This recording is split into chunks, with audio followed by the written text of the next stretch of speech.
جور بخیر بچه گل. بذار ما ببینیم صدا و تصویر داریم یا نه. نداریم که درستش کنیم. صندلی ما آخر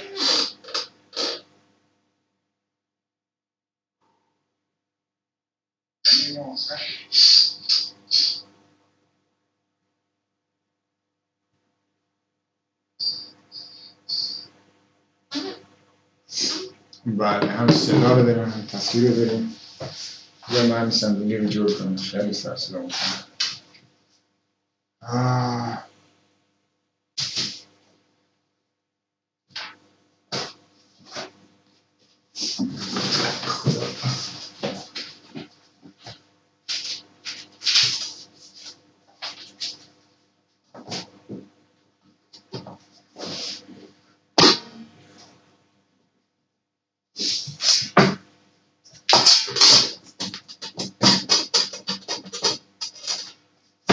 وای میشم که سر صدا میکنم.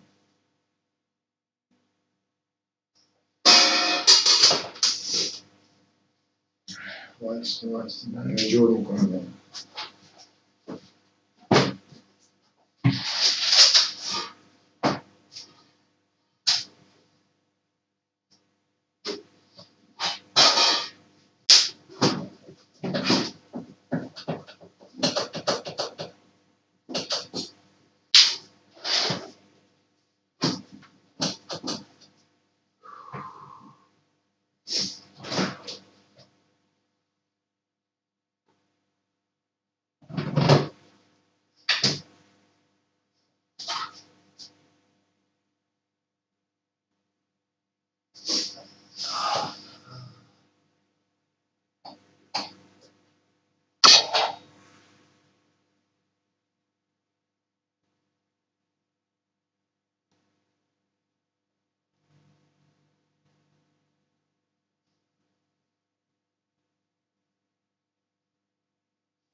بچه ها صندلی رو جور کردن محمد رو بگه.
تمامه دیگه، تمامه. خدایی چی جمع کنیم اینجا.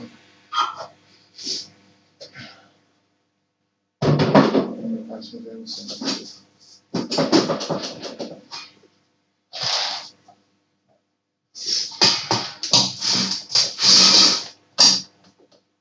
داد کنه سرسدهش خوشی باشه.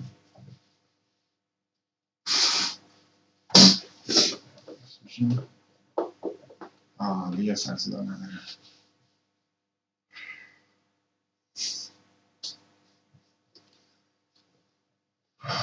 آجی خلاصه آرستم جواب کنم در برون.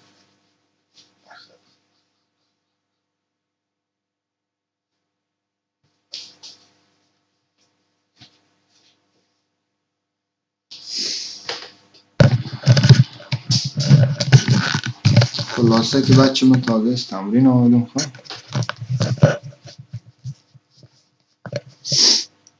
رفته بودیم تمرین، یکم تمرین کردیم برگشتیم. حالا من برایش تعریف کنم که من روی بیت کوین شورت گرفتم نه. بعد روی بیت کوین شورت هستیم الان. برایش تعریف کنم چطوری شد که من رو گرفتم. این کانال بیت کوین دیروز گفتیم که یک کانال نزولی جور کرده ولی در اصل این کانال شکسته شده بازار برمیگرده بالا. این برگشت بالا. بعد من تا فیلم 30 دقیقه اینجا یک پترن ندیدم، گفتم یا حالا که همچین چیز در شکل داده پس ما رو تا اینجا رو برمیگرده دقیقا تا سقف قبلی خود رفت و برگشت.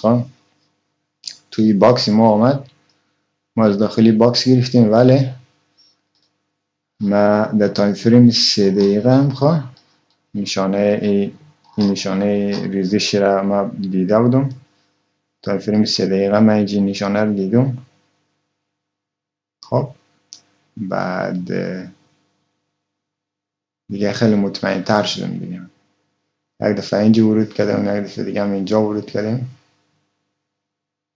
اینجا تقریبا روی این شادو اینجا یک دفعه دیگه اینجا ورود کردم. الان میبینید تقریبا $200 $100 ورود کردم. خب یا آمد دیشب خیلی اذیت کرد. من گفتم شاید برگرده اینا دوباره در این نقطه برگرده و دوباره بریزه، ولی خب همچین اتفاق نیفتاد. از همینجا پس ریخت پایین.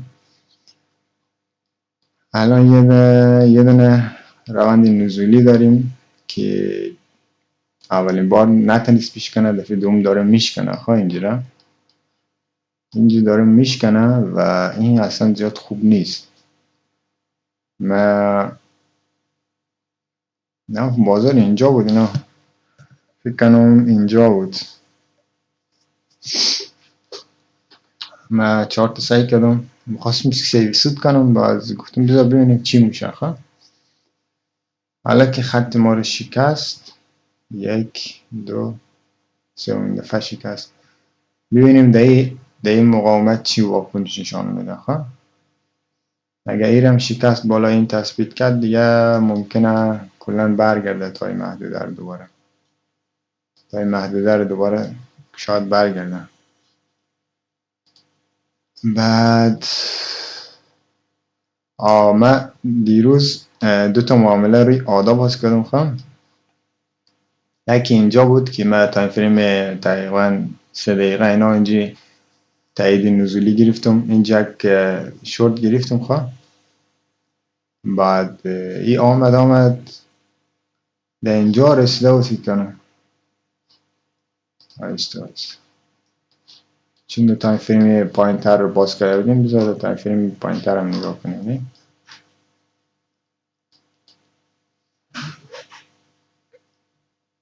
ای آمد پایین تا اینجا را برگشت. باز چی مگه قبل از این که استاپ ما را بزنه دوباره آمد پایین. خب بعد که دوباره آمد پایین، من اینجا که رسید من دوباره استاپ خود آوردم نقطه ورود گذاشتم. نه این بالا گذاشتم. بعد دوباره که آمد تا اینجا را من یک سیویسود کردم، باز نیست دیگه شو گذاشتم. نه فهم استاپ خود فکر کنم اینجا گذاشته بودم که آمد میخواستیم تا اینجا رو بگیریم. نه آمد تا اینجا رو آمده بود، بعد برگشته بود دوباره اینجا استاپ ما رو زده بود فکر کنم روی این، بعد پشت سر ازی گذاشته بودم انگار استاپ ما رو زده بود، بعد ریخته بود مثلا تا این نقطه آره. بعد گفتم اوکی دیگه مشکل نیست، با خیلی سودی کمی از اینجا ما خارج شدیم. خب بذار بعد تو تایم فریم 5 دقیقه من باز دوباره ای چیز دیدم، تاییدیه این ریزش دیدم. من باز گفتم اوکی دیگه بازار که داخل باکس ما آمد ما شورتش هم میگیریم. اینجا بازار آمد، ما اینجا ورود کردیم، استاپ خورا اینجا گذاشتیم تقریبا 0.5% و میخواستیم تارگت تا اینجا رو بگیریم. خب تارگت اول، تارگت دوم. حاجی میدونی چی شد؟ اینجا بازار هم تا اینجا را خواه و قشنگ یاد هست تا اینجا رو ما بازار رو نگاه میکردم. باز چیکار کردم؟ من استاپ خود آوردم، نقطه ورود گذاشتم تقریبا اینجا، تقریبا بالای این گذاشتم، بالای این ایزی یا بالای ایزی گذاشتم. باز دیگه الاش کردم دیگه، مثلا دیر وقت شده بود نمیخواستم دیگه ده چارت سیل کنم اینا. بازار چیکار کرد؟ آماده بود من انداخته بود بیرون، زارد برگشته بود در نقطه و به تک پروفیت ما رسیده. یعنی بعدا آمدیم سعی کردیم گفتم فاک، یعنی یک بس چی میگه یه توضیحش ندم بهتره، ولی خلاصه ضرر نکردیم دیگه، سر به سر بیرون شدیم.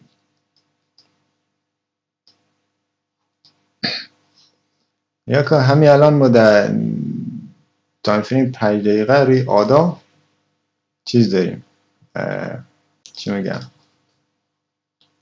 سیل داریم. خب بازار همین که داخل باکس ما رسید ما شورتش میدیم، ما رو شورت میکنیم بازار از اینجا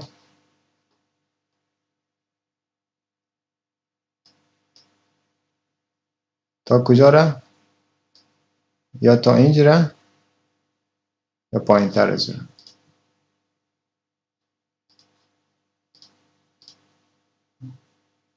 او شیت.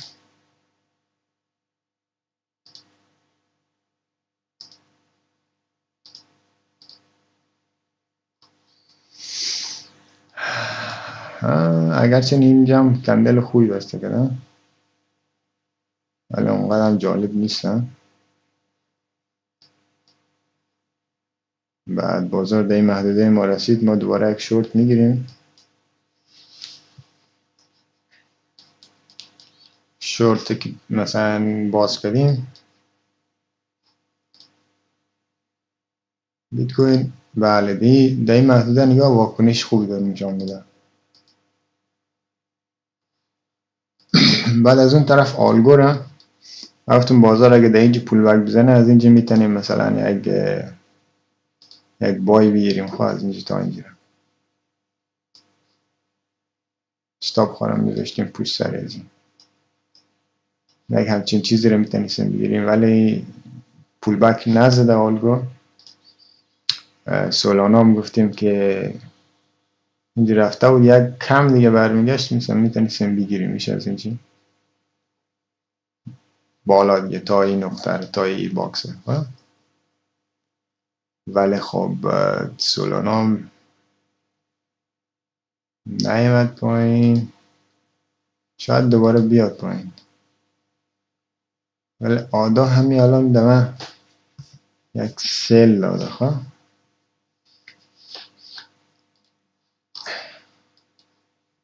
آدا یک سیل برای ما جور کرده.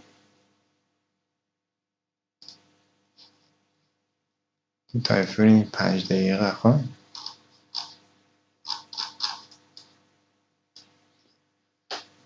تو تایم فریم 5 دقیقه یک سیل برای ما جور کرده، ما در تایم فریم 3 دقیقه ورود میکنیم. خب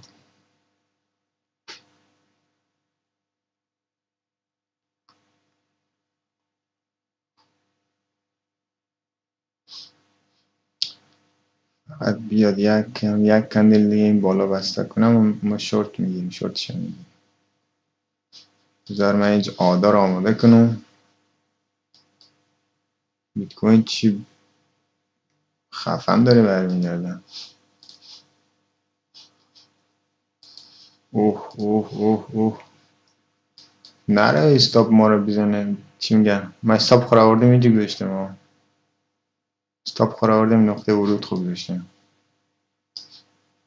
نره استاپ ما رو بزنه برگرده پایین.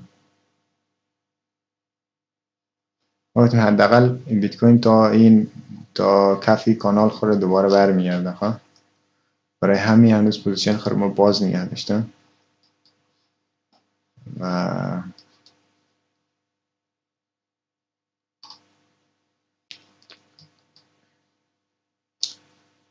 آدا رو از اینجا یک شورت میکنیم خیلی کوچولو، ولی هنوز ما منتظریم که آدا در این باکس برسه، در این نقطه برسه. ببینم آلگو یس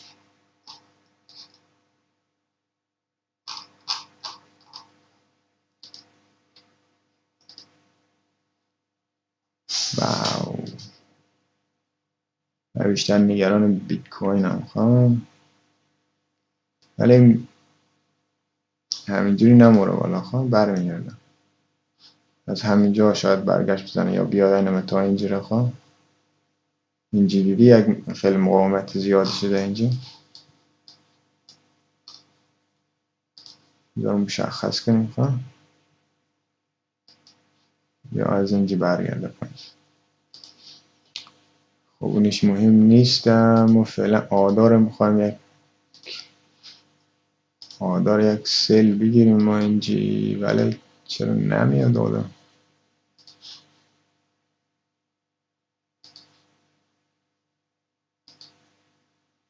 حداقل دیگه داخل باکس ما رو یک تاچ باید بکنه دیگه، نه؟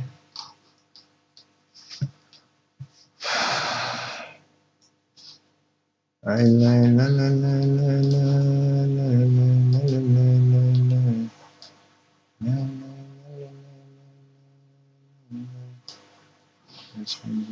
یعنی تا اینجا رو میتونیم بگیریم، تا اینجاشو نگرفتیم.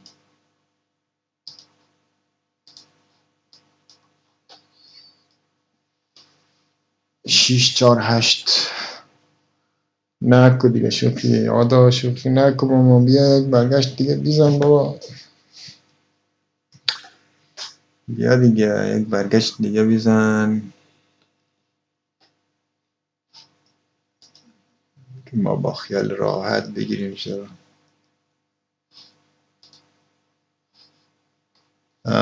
نگاه روی آلگو همچین پترنی داره شکل میگیره. خب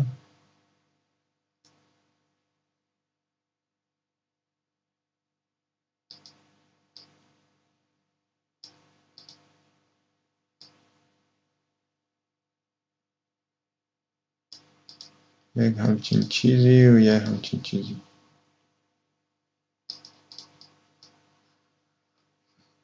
این چجوری میشه؟ این شاید برای مثلا نه میاد اینجا. خب این شکلی میشه، بعد این شکلی میشه، یک همچین چیزی رو مثلا شکل میده.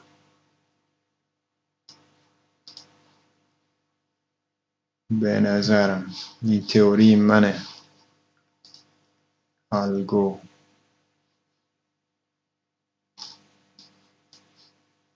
یا همین مستقیم اینجی برمیگرده داخل باکس، بعد دوباره موره بالا، یا موره ایره میشکنه بعد میریزه پایین.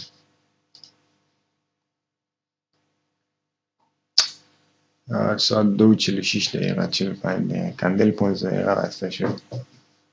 یک کندل 15 دقیقه دیگه بیاد تا این بالا ببنده تمام دیگه.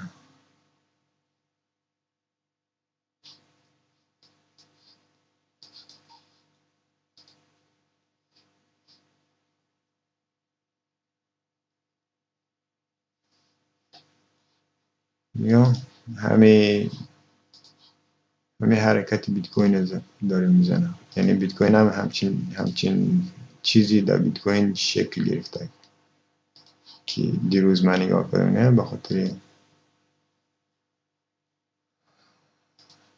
الان شورت بیت کوین ما داریم دیگه، نه؟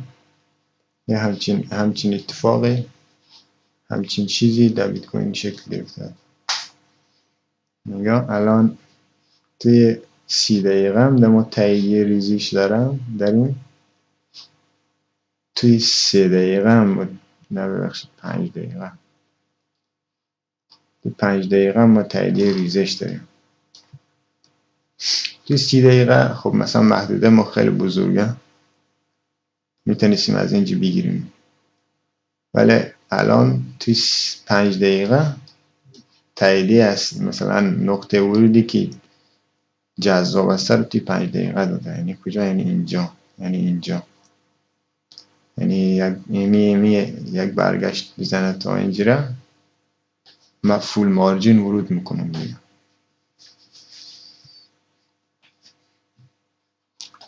یا تاییدیه‌ای که من گرفتم اینه. این یک لگ ریزش به من تاییدیه دادم، تاییدیه ورود دادم. آماده 662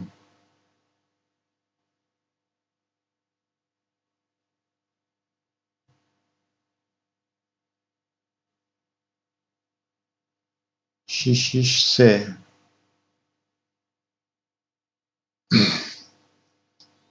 اگه بر نگرده چی؟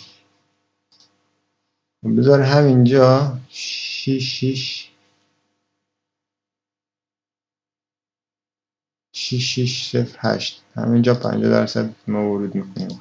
یعنی اوردر میذاریم.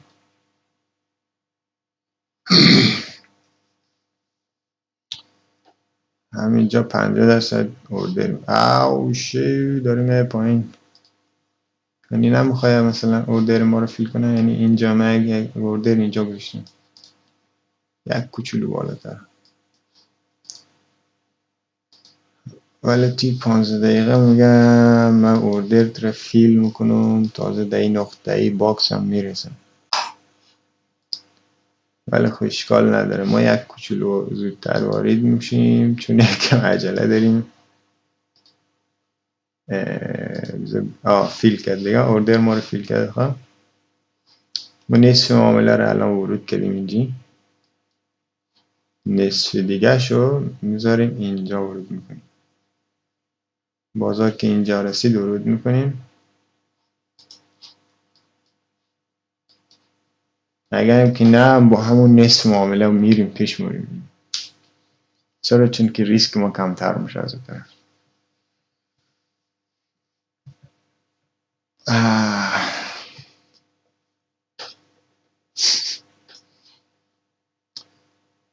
خب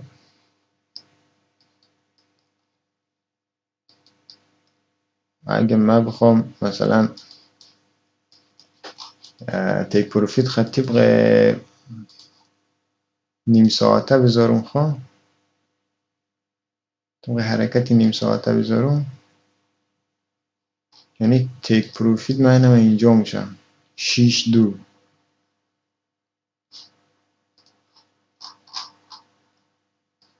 آیا همچین چیز به نظرتون امکان که داره؟ همچین چیزی میشه یا نه؟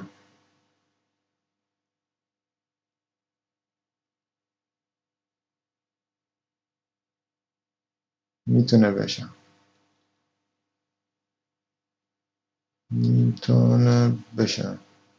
من 6 یا 6.2 میتونه تیک پروفیت ما بشه.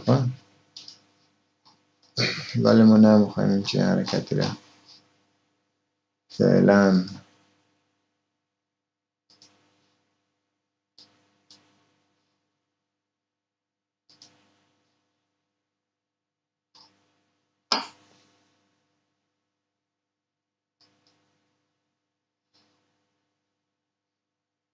راستی بی ام بی من یک تحلیل کردم. دیشب بود دیروز بودیم یک تحلیل دادیم ما اینجا. یک حرکتی سعودی را من نشانهای حرکت سعودی رو دیدم اینجا. بعد گفتم در این باکس ما بیام میتونیم مثلا چیز کنیم، بایش بگیریم. نه داخل باکس ما آمد، ولی خب من اون موقع نفهم این زیر نظر نداشتم، انگار حواسم نش نبود. یا آمده بود بعد از باکس ما رد کرده بود. خیلی هم کندلای خوب، مثلا چی در حالت چی میگه در یک ساعته کندل زیر باکس ما ثبت کرده بود. اونم نه یکی دو سه چهار تا نه، و نه یکم احساس خطر کنم. گفتم شاید تحلیل ما اشتباهه. و خط روند کشیدم. بعد گفتم شاید تحلیل من اشتباه، اگر نه که مثلا اگر از همینجا یا که اینجا در باکس ما رسیده بود، این شادوی اولی نه، شادوی دومی هم میتونستیم ورود کنیم. استاپ خورا کجا بریم؟ پشت سر این، پشت سر ازی دیگه. بعد تیک پروفیت ما کجا هم شد؟ از اینجا بگیره تا پایین ترین شادویی که زدم. تیک پروفیت ما هم شد اینجا، تیک پروفیت ما هم شد اینجا.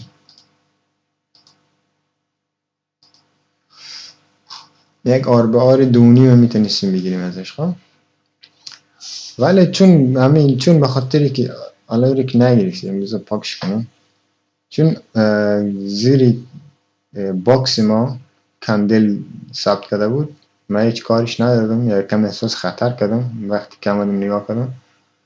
باز ولی وقتی که مثلا این خط روند پرقدرت شکست و روی بالای می باکس ما کندل خیلی خوب شکل داد، با این کندل قرمز بسته شد. من دوباره روی باکس همینجوری، چون اینجا احساس خوبی نسبت بهش نداشتم نگرفتم، ولی همینجوری مثلا اوردر گذاشتم دیگه، یک دانه چیز گذاشتم همین شکلی. گفتم همچین حرکت میتونه آدم بگیره. بعد امروز هم سکم دیدم چی یک حرکتی زده. مثلا اگر ما خب 100% اگر داخل بازار بودیم روی این نمیبستم دیگه، هرچی میدیدم کندل اینقدر قویه نمیبستم دیگه، حداقل میدیدم اینجا میبستم، اینجا میبستم مثلا. یعنی چی؟ یعنی آر به آر 3-4 میگرفتیم تقریبا 3-4. من اینا دارم میگم که شما اگه خواستین استفاده کنیم عشقشو ببرید. خلاصه گوی که اونجا نشد، ما اینجا همین الانم بیت کوین داریم، خط روند ما رو شکستانده، اونم خیلی خوب شکستانده، یک پول بک ریزی هم داشت زده. ببینیم با این روند چیکار میکنه. با این روند اگه دیدیم که مثلا، البته استاپ ما نقطه وروده دیگه،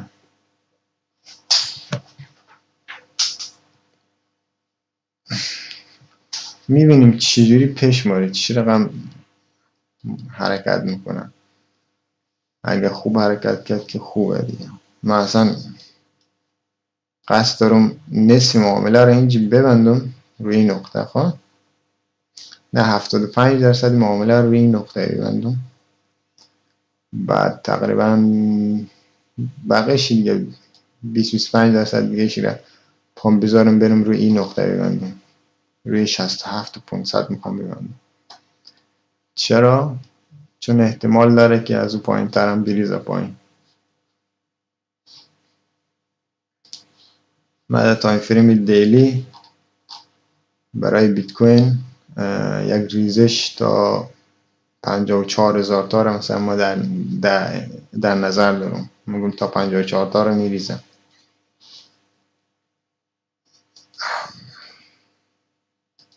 همونجور که میبینید اینا هم گذاشتم دیگه، گفتیم داخل باکس ما بیام ما میگیریمش. داخل باکس ما آمده خیلی ریز آمده، بخاطر همین ریز آمدنش ما میگیم اگه حداقل تا 72 نور به 72.8 اینا اینجا رو بیام، اون موقع گرفتنش مزه میده. خب الان هم میتونیم بگیریم، ولی خب مثلا اگه الان بگیریم باید استاپ خیلی دور بذاریم، یعنی ارزش نداره اونقدر استاپ دور باشه. ها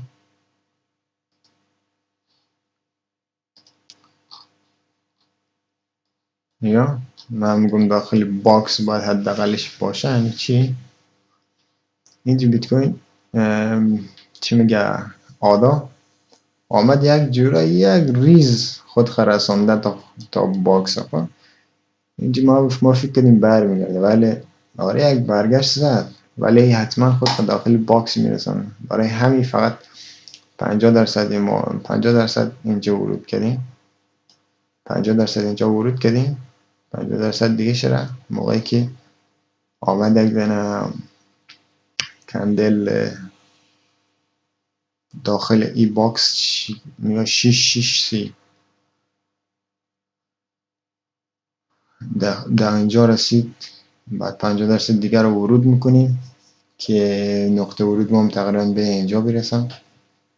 یک استاپ خوب تقریبا 1% استاپ میذاریم که شادو نکنه بازار ما رو بندازه بیرون و بعد همراهش حرکت میکنیم. ایزی همین، کار دیگه نیست، کار خاصی نباید بکنیم.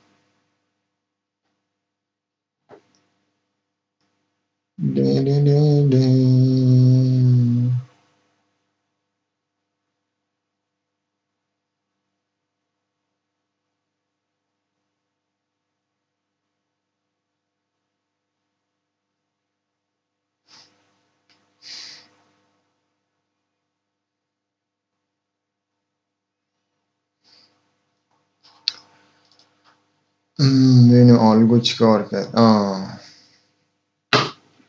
خب اینجوری که اینجوری میکنه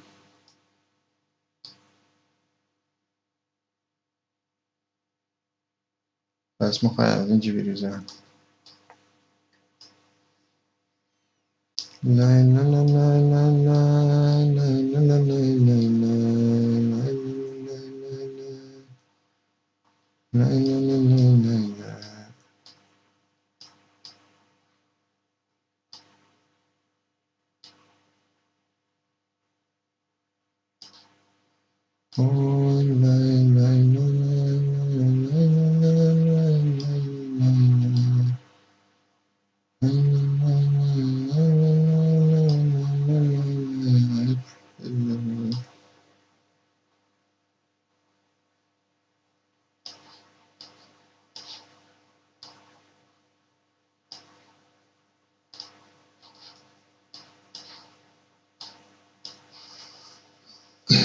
منتظر همچین چیزی چرا کجو پیشی. آره یکم خوشگل تر شده، اینجوری خوشگل تر میکنم.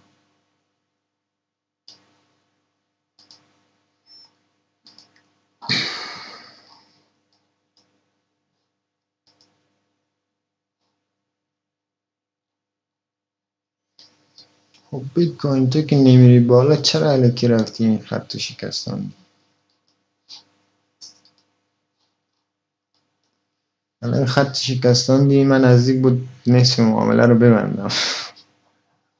میخوای ما رو بازی بدی یا داری خودت بازی میدی؟ خدای آلگو رو میتونی همینجا آدم شورت دیگه بخواه دنگ تا اینجا.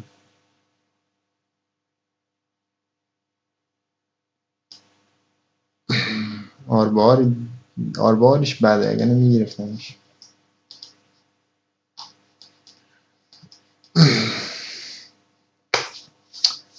خب بچه این دفعه دیگه با آداب پیش میریم. این دفعه چی میگم، استاپلاس خوا نقطه ورود نمیذاریم که بیاد ما رو بندازه بیرون بعد بازار حرکت کنه.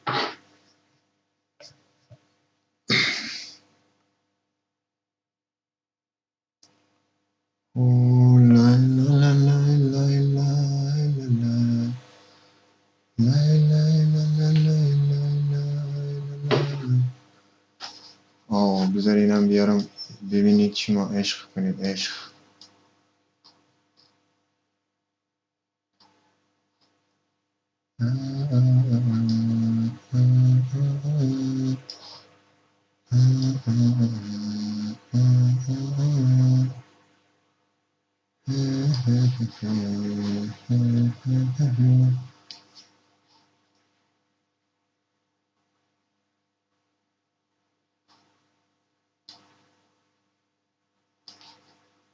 میخوایم بیت کوین هم بذاریم این وسط گوشه.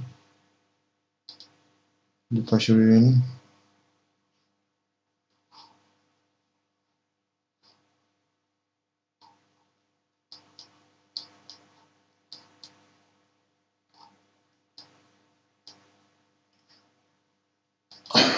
بذار یکم چارت خلوتش کنیم. خواه دارم پاک کنیم. چارت یکم ترتمیزتر باشه قشنگتر.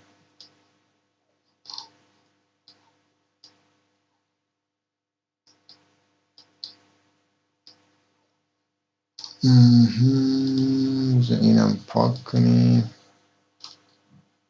این شکل قشنگتر نه؟ قشنگتر نیست؟ یا اصلا بیت کوین نمیذاریم روی تایم فریم 1 ساعته، چون کندلای خیلی زیادی رو بسته کردن. لا لا لا لا لا لا. اینجا داره ببینیم.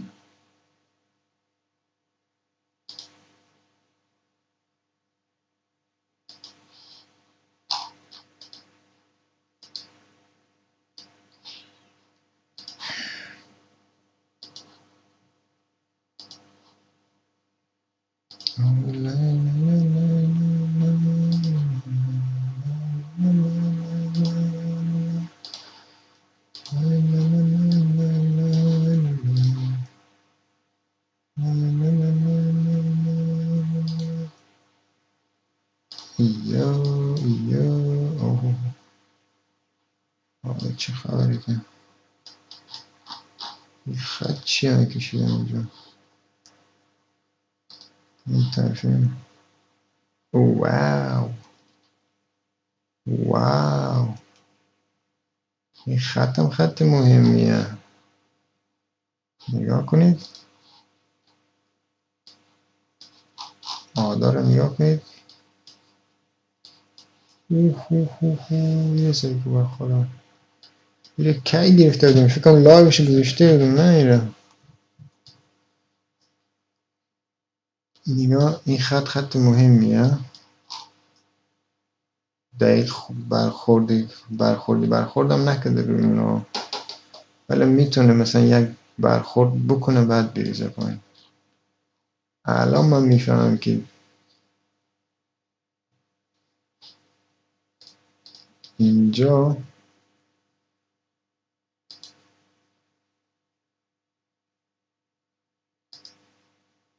خب اینجا هم میبینه چیز داریم. ای بابا چی؟ الان میفهمم که بازار میتونه تا اینجا هم بیاد. اینجا رو نشانی میکنیم. خب بازار میتونه تا اینجا رو بیاد.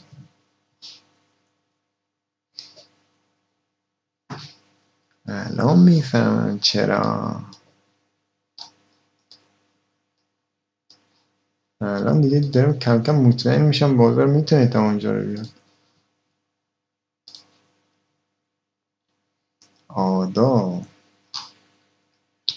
ولی دوست داشتم آدا به این باکس میرسید، باکسی بالایی به این باکس میرسید. نه مطمئنم میرسه به اون باکس میرسه. بعد که به اون باکس رسید ما میذاریم یه جوری که استاپ ما پشت این بیفته. نه استاپ که پشت اون بیفته خیلی قشنگ تر میشه.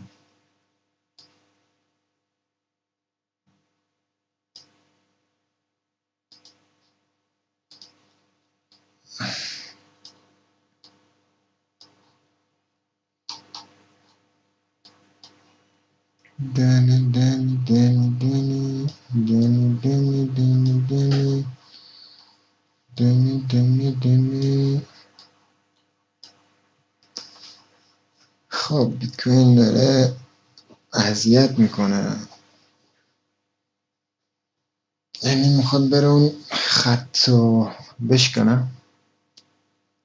اگه اون خط رو بشکنه یکم یک کوچولو ما رو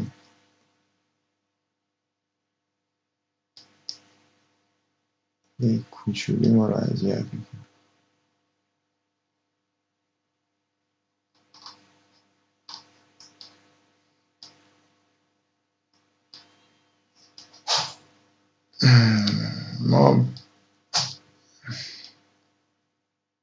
ما آدار و مشکلی باش نداریم. چرا؟ چون میتونه الان اگه برگرده هم مشکلی نداریم، چون هنوز کامل داخل باکس ما نرفته. فقط میخوام داخل باکس برسم به خودم. اون موقع آدار رو یک ورود دیگه هم روش میزنم. اونم چی؟ با ضریب 20 میزنم. بچه یاد چی میگم، من روی بیت کوین از ضریب مثلا 20 پایین تر نمیزنم. یعنی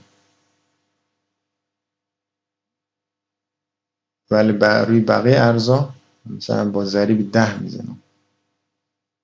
لورج 10، لورج میگم، لورج 10 میزنم. خب ولی روی بیت کوین همیشه لورج 20 به بالا میزنم.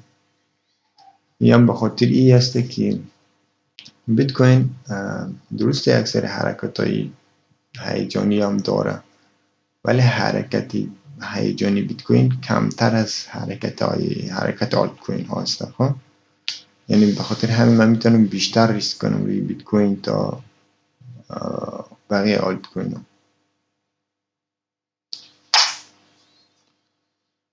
اوه خدا، دیگه الان کاریش به اینا کار نداریم دیگه. من یکم برم چی میگم یک کوچولو گرم کنم خودمو.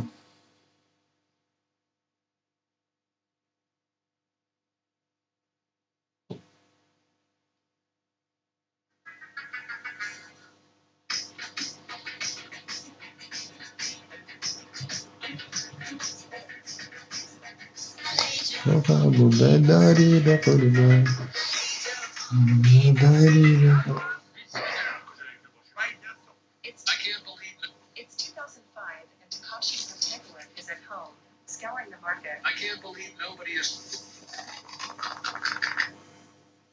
هاو راستی من دیشب یک چارت خیلی جالبی رو دیدم. نه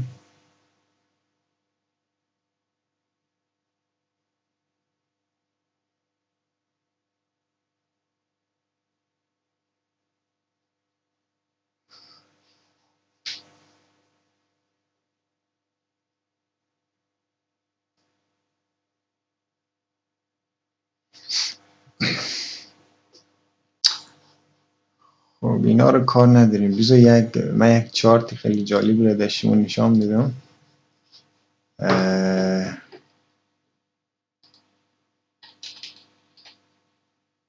BTC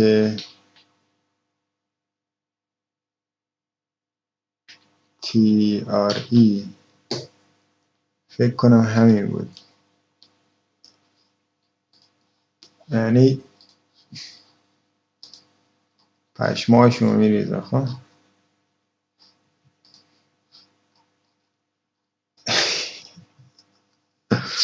میدونی چیه؟ این بیت کوین و پول ترکیه هستش. فکر کن سقف قبلی بیت کوین کجاست؟ اینجاست. الان سقف قبلی بیت کوین اینجاست.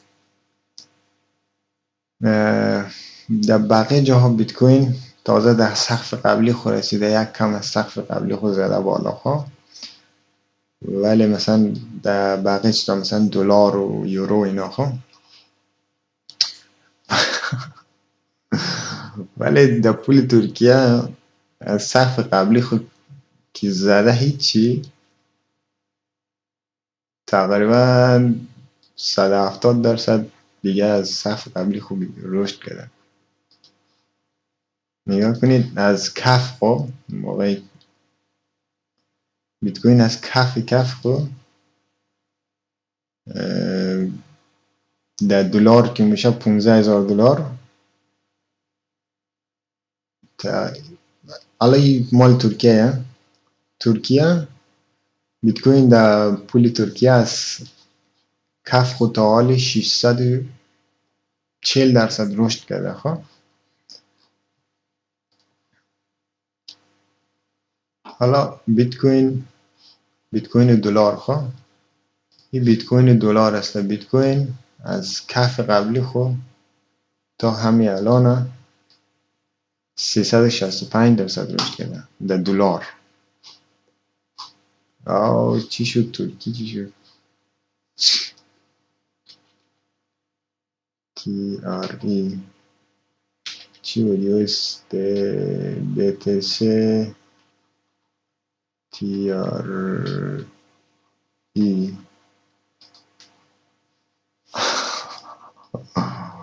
وای خدا.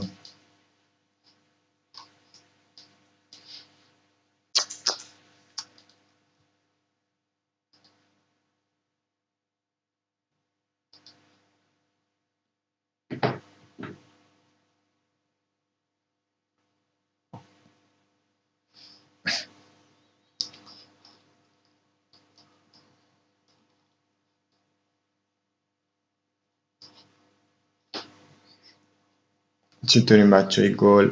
نگاه کنید این الان بیت کوین در پول ترکیه هستش که نگاه کنید این سقف قبلی بازاره. مثلا همه بیت کوین در مثلا در یورو و دلار اینا یک سقف زده، در این هم یک سقف زده. خب این هم کفشه. موقعی که مثلا در دلار مثلا بیت کوین 15,000 دلار اینا بود، ولی مثلا بیت کوین در پول ترکیه رفته سقف قبلی خود زده، هیچی یک 100-200% دیگه بیشتر رشد کرده از سقف قبلی خود. در بیت کوین در برابر دلار تقریبا 360% رشد کرده. بیت کوین در برابر پول ترکیه لیره چیه 680% رشد کرده.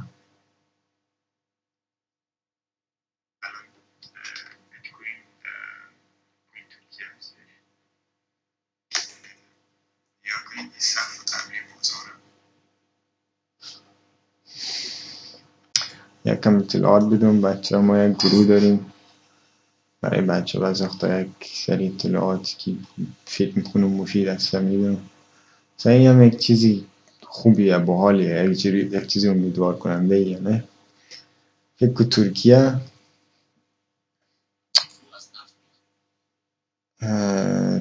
پول ترکیه با خاک یکسان شد.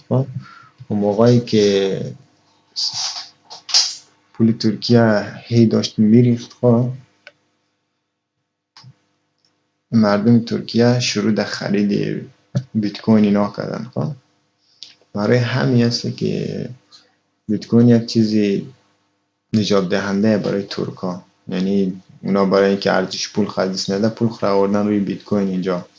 برای همین است که بیت کوین اینقدر رشد کرده. این همین نشان میده که بیت کوین چی یک پتانسیلی داره. خیلی چارت جذابیش داره.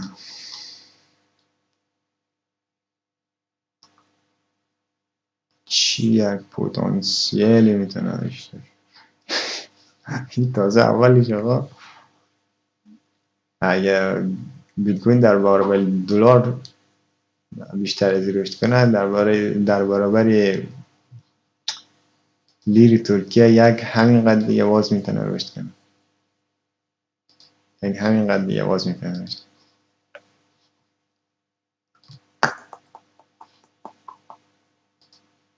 جانان بهار شده تو کی میایی. ما الان باید ورود دوم خود انجام بدیم روی کاردانو.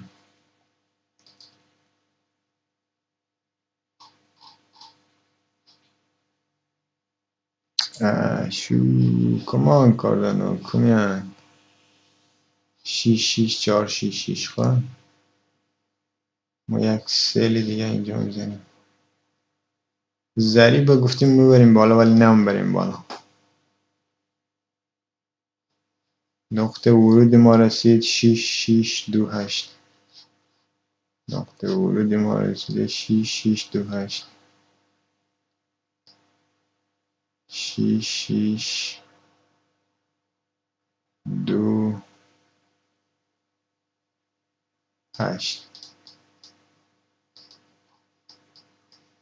خب نقطه ورود ما اینجاست.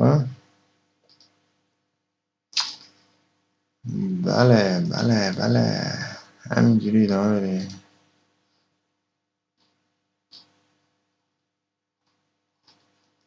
استاپ رو میذاریم 1%. 669 میذاریم.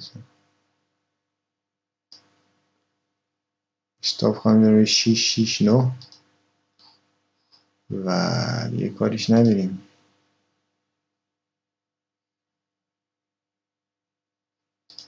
الان 4 تا 2 تا میکنم که قشنگ ببینیم.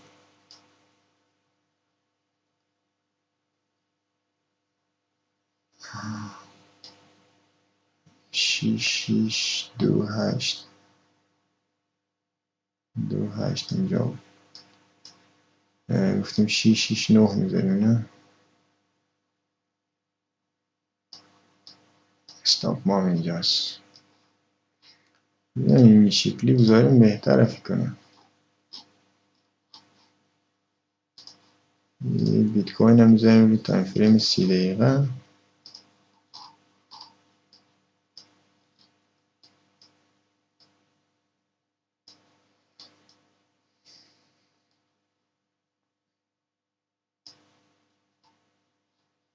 و کاردانو رو الان روی تایم فریم 5 دقیقه است دیگه. هم 5 دقیقه میذاریم. هم 5 دقیقه میذاریم باش.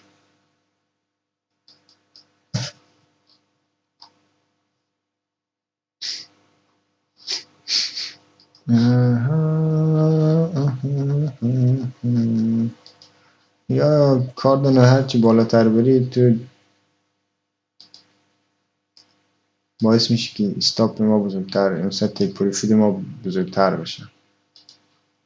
همین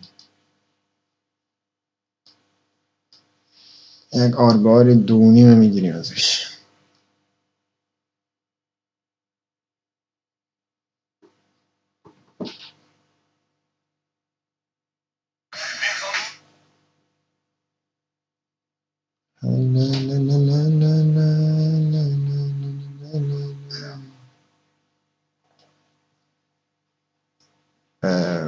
اوچ اوچ.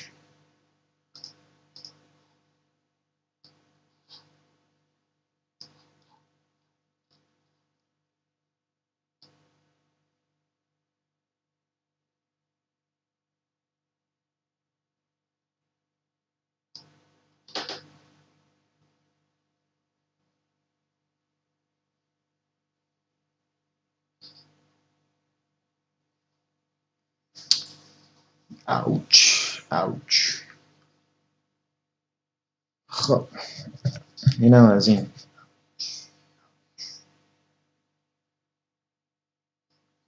اینو هم میذاریم باشه اینجا.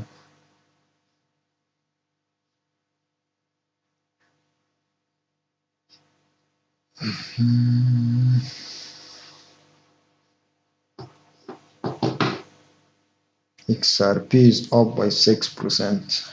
XRP 6% رشد کرده. واو واو واو واو. چی بگم؟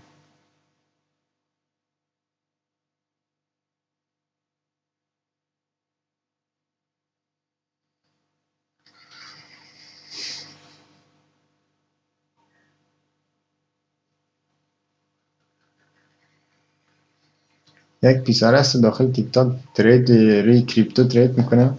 باز خیلی جالب ترید میکنه.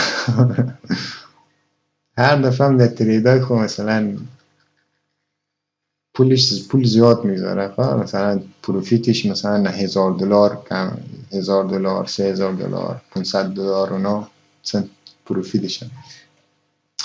پوزیشنش که در 10-15% میرسه خب با ضریب 10 میزنه، این هم آستانه است. 10-15% میرسه، این مثلا سودش در $1000 $2000 میرسه. فکر کنم شاید تقریبا در هر معامله خود فکر کنم شاید $10,000 اینا رو میذاره در معامله.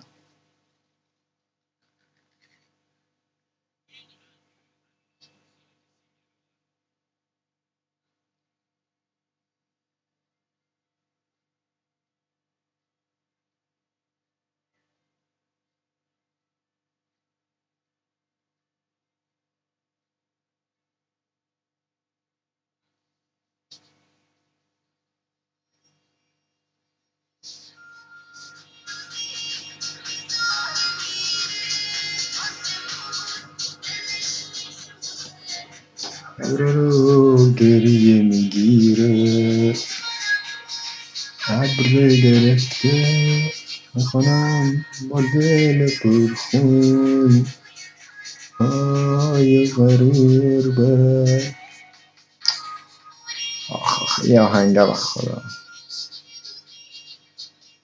میره، اونم دلش میسوزه، میره رو گریه میگیره، گرفته میخونم با دل پرخون، های غربت. ای چی بگم، این آهنگا مثلا خاطرات گذشته من مثلا تازه میکنه، دوست دارم گوش کنم همینجوری. ای گرفته منم با دل پرخون، ای غربت. داشت میزاره میره، دلش میسوزه، اگر رو گریه میگیره. بس دیگه آهنگ غمگین نباید زیاد گوش کنی. چرا؟ الان روی سایکولوژی من، روی افکار من تاثیر میذاره و نمیتونم که ترید خوبی انجام بدم.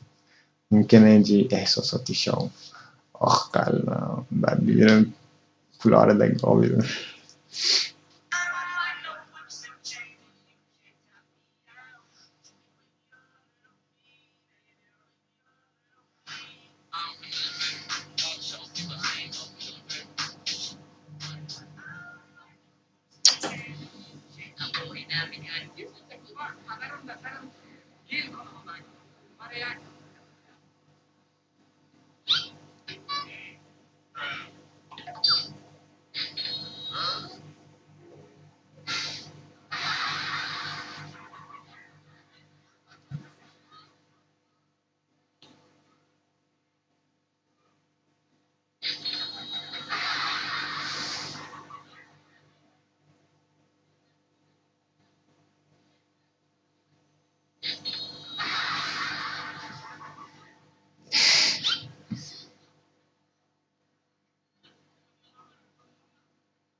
چی دست بزنی؟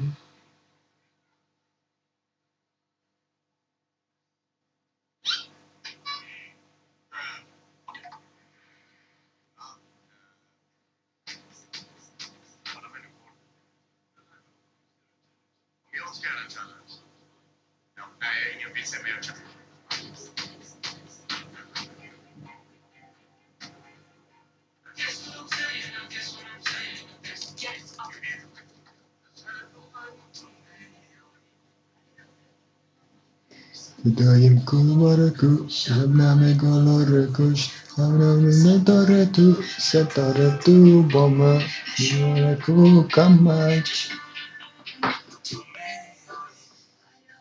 آمدم ستاره دو کو شمنام گلار کاش نداره تو ستاره تو با من کو کمک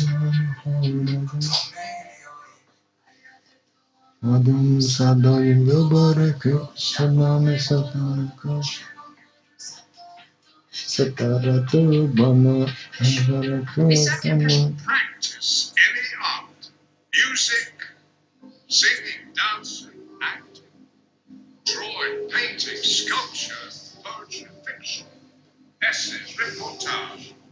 No matter how well or badly, not to get money and fame, but to experience becoming. Because it's life, make your soul grow. Practice any art, music, singing, dancing, acting, drawing, painting, sculpture, poetry, fiction, essays, reportage. Har ni inte testat?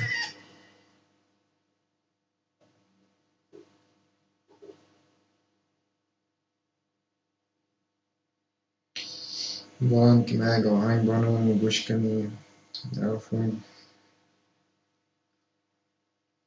یک تمرینم بکنم قومم در همین زمان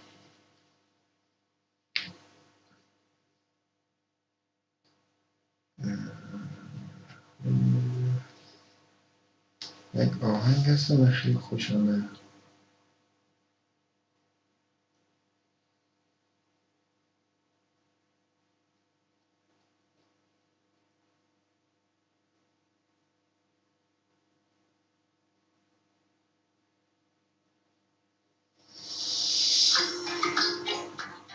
از یه آهنگ خیلی خوشم دیدم مرد دیدم مرد دیدم نخون دیدم مرد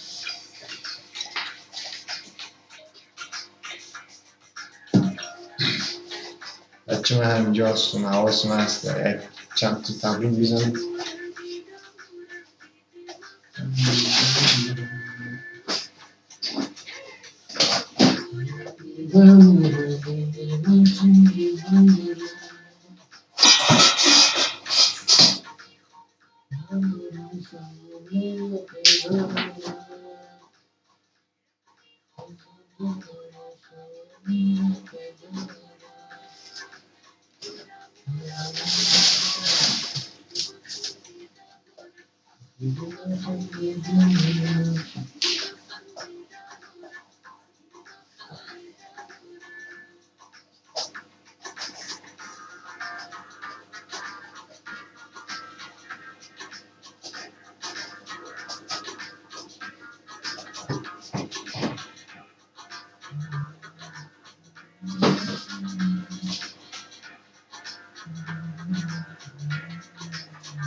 قبل از هر تمرینی باید شکم فرستگی کنیم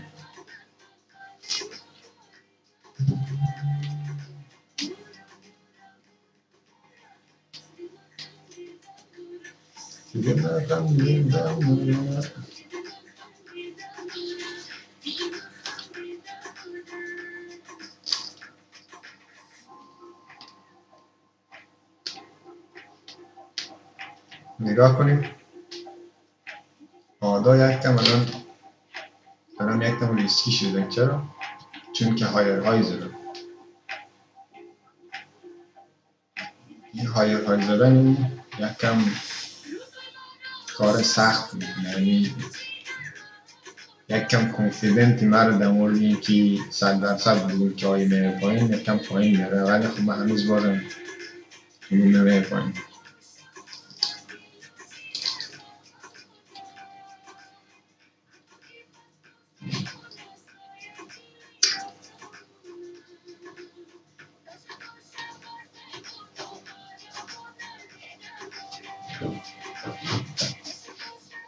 ایمان مرا ندیدن مرا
بکنم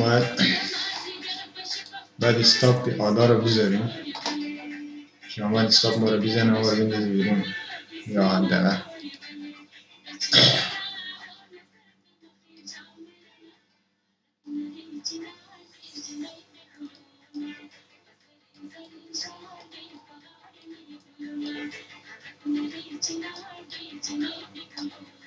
ولی خب من پای بازار هستم حواس من هست.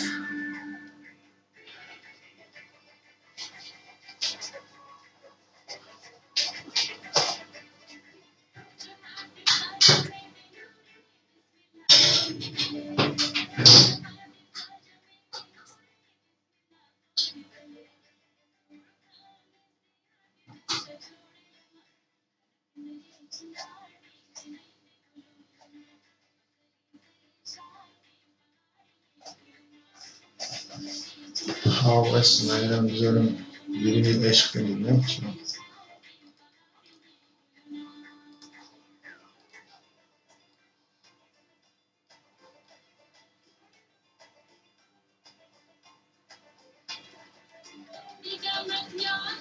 مده بودی دبدبه بام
واو، این آفتاب که میاد دیگه من هیجانم زیاد میشه.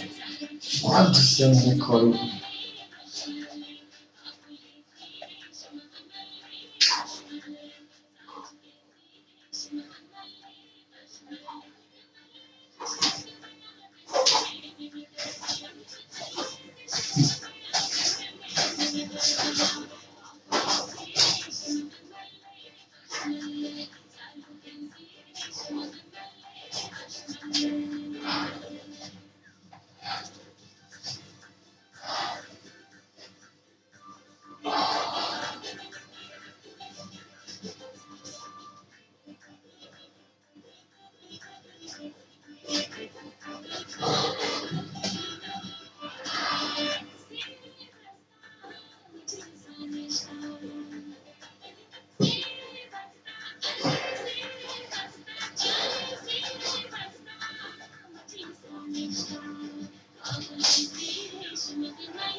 اینطور که معلومه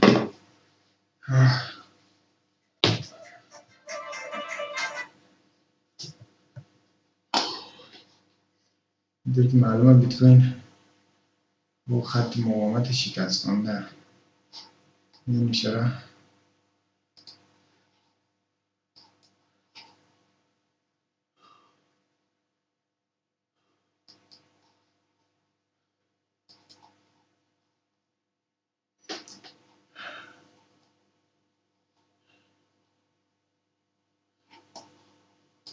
نگاه کنیم یا نشکسته بیت کوین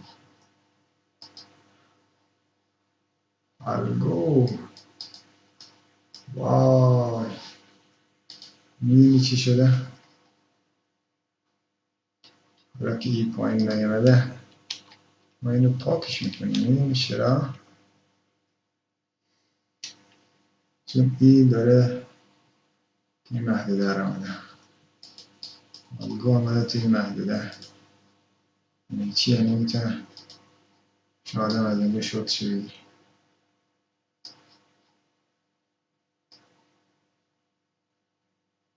2% یک همچین آبهای 4 رو میده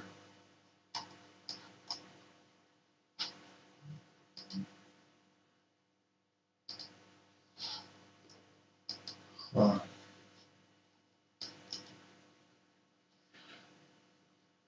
نفهم عادت شده همچین وحشی حرکت میتونه سر بده حتی خوب آورد نیستن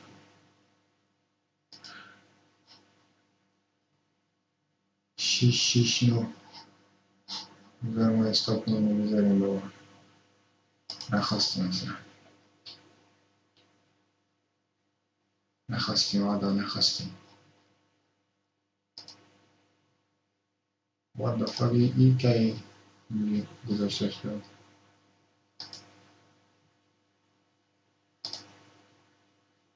نه آدای این دیگه نه 6 9 $12 ما رو بنداز بیرون نمیخواستی برای سر میگه یک استاپ میکنیم دیگه اگر هم که بیا برو مثل آدم بری هم ما راضی حالا نمیخوام بقیه راضی میشن نمیشن میکنم بقیه دوست دارن آدا بره بالا ولی من دوست دارم آدا بریزه کنیم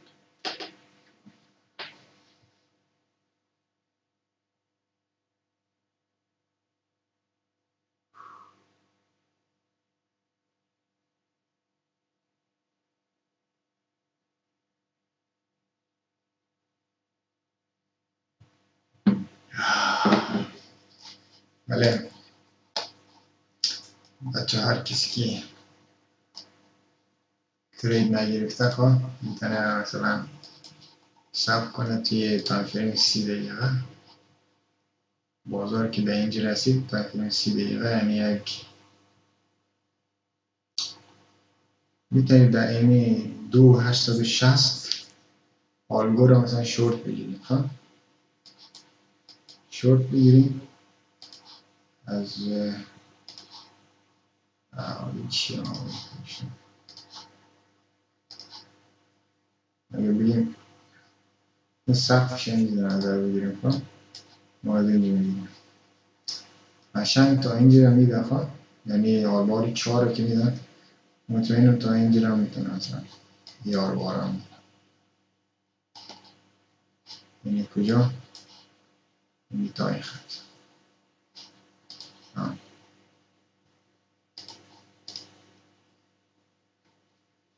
اگرم که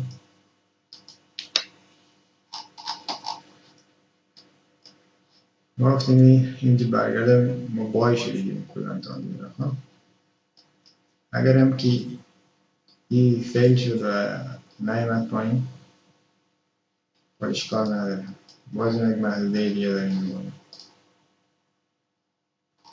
سولانا جان چه جان بگم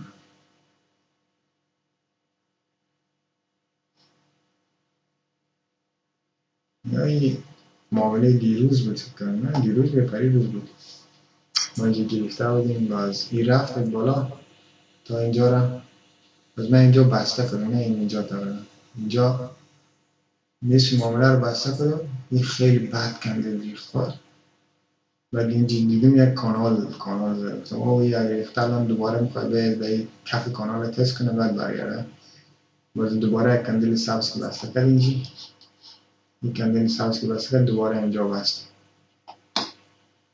اینجا بستم البته خب باز یکم بالاتر رفته ولی خب بس تارگت اصلی من اینجا بود خب اگر نگه می داشتم که بخوام به تارگت اصلی برسم میتونستم همین پوزیشن رو نگه دارم ولی خب شاید این شو مثلا در تارگت میخورد مثلا بعد این حرکت مثلا اینجا میرسه این حرکت رو اگر این رفت کنه قشنگ در اینجا میرسه ولی خب میدونی خیلی طول میکشه دیگه وارد بحث بود دیگه تا اونجا بارباری بود من تا اینجا بارباری دوری گرفتم دورونی میگرفتم بحث مثلا یه آلگور هم خواهد مثلا که از اینجا میگیری باز نیست در این من تایی تصاب کنیم هم اینجا رسیدم اینا اینجا تایی تا آلبار 5 رو میدن و فقط آلبار 3 شه بگیریم آلبار دونی میشه تازه دوباره برگشت که تا همینجاش هم بگیریم کلی گم است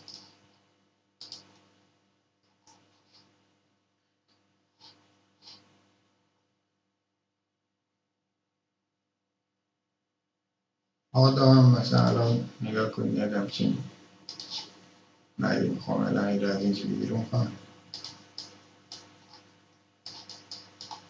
الان آدم میگه من تا این نقطه رو میگم بکنیم تا این نقطه تا اینجا رو میگم میتونم بگیم ما اصلا تا اینجاش نمیم تا اینجا رو اگر بخوایم این تایم فریم 3 دقیقه رو بگیریم ولی ما هم نمیخوایم بگیم ما تایم فریم 5 دقیقه رو میگیریم تا کجا رو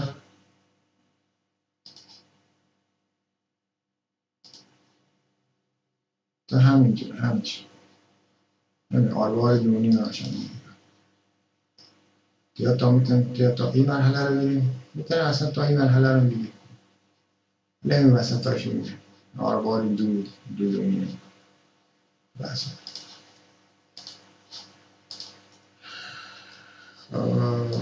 بیت کوین تو داره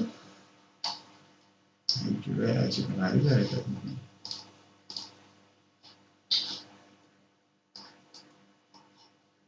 الان مثلا آدم ما رو ننداخته بیرون خب استاپ ما رو نزده همراهش حرکت میکنیم تا هر کجا که رفت من باید میدان تمرین خوب برسم خیلی سعی کنم چقدر من لایو گذاشتم خیلی زیاد شد نه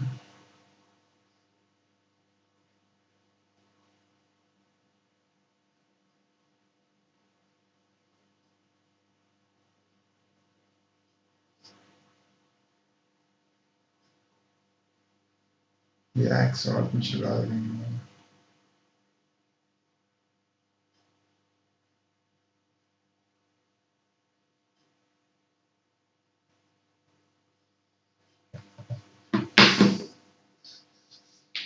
دیگه ببینیم آداب با ما چیکار میکنه.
بله مثل که میخواد برگرده.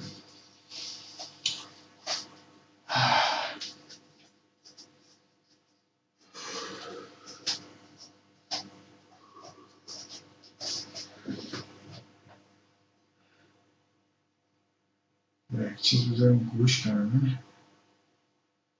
که دارم تمرین میکنم. چیزی بذارم گوش کنم. همش رو بریم.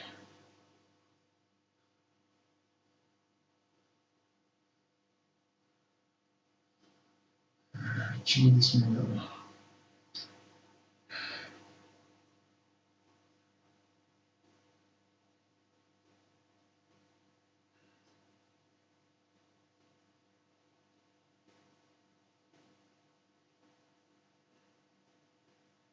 اسمش چی بود؟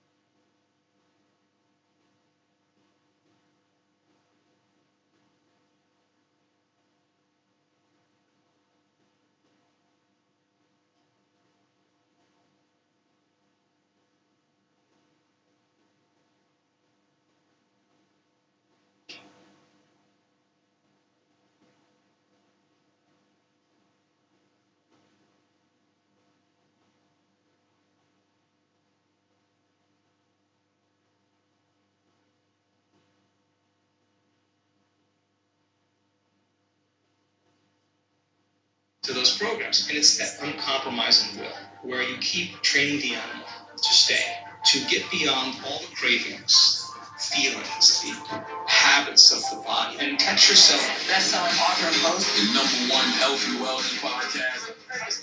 Sometimes the most dangerous thing in the world is a repetitive thought. And we think about the most beautiful things we create is because we're obsessed with this new idea or this new thought that we want to build something. But at the same time, we know countless people who have a thought every day that says, I'm unlovable, I'm unworthy, I don't deserve love in my life. If someone's having a negative, repetitive thought, specifically around self-worth, what they believe they deserve love, where did they start with that thought? Well, we think primarily 90% of the time we think the same thoughts as we thought the day before. The challenge with that is the thought that you keep thinking over and over again becomes belief. And nerve cells that fire together wire together. So the more nerve cells fire, the more they develop long-term relationships, and the more hardwired they become. The more hardwired they become, the more automatically or unconscious they become. So the process of change really requires becoming conscious of your unconscious thoughts, which means just because you have that thought doesn't necessarily mean it's the truth. If you have that thought and you accept it, you believe it, you surrender to it without analyzing it, that thought will lead to the same choice, which will lead to the same behavior, which will create the same experience, which then will produce the same emotion. The same emotions then drive our very same thoughts. In time, our biology, our circuitry, our chemistry, our hormones, even our gene expression stays the same because we're the same. So in the process of change, when you come up against that unconscious belief and you make it conscious, most people get uncomfortable when they confront that thought. And they're stopping an automatic process. And the body, which has been conditioned to be the mind because it's doing something over and over again as a habit, is creating an experience because it wants the emotion associated with it, right? So the thought of being unworthy produces the feeling of being unworthy. That feeling that a person feels unworthy tends to cause the person to think more unworthy thoughts. It only takes a thought and feeling, an image of yourself and an emotion, a stimulus and response, and you can condition the body to memorize that behavior, that emotional state out of the unconscious mind. So the moment we inhibit that thought, or the moment we become conscious and no longer accept it, there's a biological craving that takes place in the body because the body has been conditioned to be the mind. So the body starts influencing the mind to think more corresponding thoughts equal to that feeling. So here comes the assault. And you're not only unworthy, you're everything else that goes along with that feeling. And this is where people have to make up their mind that they truly want to change. Because if you decide to confront that thought and make a different choice, get ready because you're going to feel uncomfortable. It's going to feel unfamiliar. And there's going to be some uncertainty because you're stepping out of familiar territory. You're stepping out of the known and you're stepping into the unknown. Now, this is really when you leave the bleachers and you get on the playing field because the brain immediately looks around in its environment to see if anything's changing because you're changing, and you see that nothing in your world is changing because you actually haven't fully changed yet. So the moment we look for evidence in our life and we don't see it, sooner or later most people accept that thought, which leads to the same choice, which creates the same behavior, which creates the same experience, that produces the same feeling, and they say, oh, this feels right, that feels familiar, because you just return back to the known self. I think that when people truly want to make up their mind to change, and they become so conscious of those unconscious thoughts, they would never go unconscious of them again. And that's the moment the body is being reconditioned to the mind. If you inhibit that choice, that leads to that habit or that behavior. A habit is when you've done something so many times, the body knows how to do it better than the brain. Now you're stopping the body from being on its automation, on autopilot. And if the body's craving a feeling of unworthiness, and you're stopping the body from feeling that way, and you're aware in your life how you speak, you're aware in your life how you're feeling, and you're checking in, you're saying, do I really want to feel this way? This is that river of change where you're going from the old self to the new self. But it makes sense then. If those principles in biology work in that way, they can actually work in our favor. So if you said, okay, let's sit down for a few minutes and become so conscious of my unconscious self, my unconscious personality, that the victory today would not be going unconscious to those thoughts, behaviors, and emotions. Okay, let me get so familiar with them that I don't go unconscious. Okay, I got that down. What thoughts do I want to fire in my brain? And if a belief is a thought that you keep thinking over and over again, with intention and with attention, you'll switch on that prefrontal cortex and assign meaning to the act and start installing new circuits in your brain. If you keep doing it over and over again, it becomes more hardwired, it becomes more automatic. And now you're installing a new belief that you are worthy of love, you are worthy abundance, you are worthy to heal. Whatever that is. That's a thought you do want to believe in. And when it matters the most is when it's the hardest. Because if you don't have the circuitry in place, you'll default back to the old programs, right? So then, if you said, how am I going to be in my Zoom calls today? How am I going to be in traffic today? How am I going to be with my ex, my coworkers? And you started thinking about and rehearsing. از اونجایی که قیمت بیت کوین داره میره پایین و بقیه ارزها یعنی زیاد پایین نمیه، خیلی هاشون هم داره میره بالا، از اینجا باید بریم در چیز نگاه کنیم.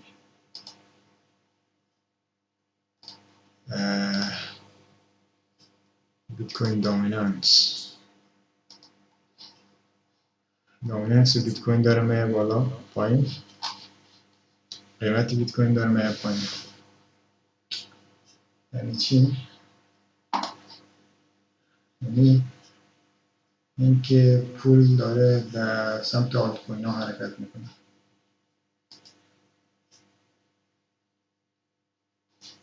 شورت بیت کوین شدت داره زیاد میشه. نگاه کنید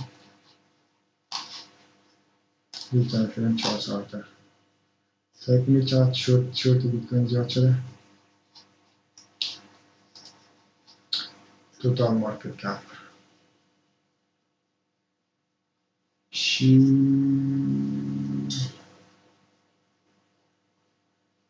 میره کشیده بودم که این قدر رشد میکنه. نه واقعا هم اون قدر رشد کرده.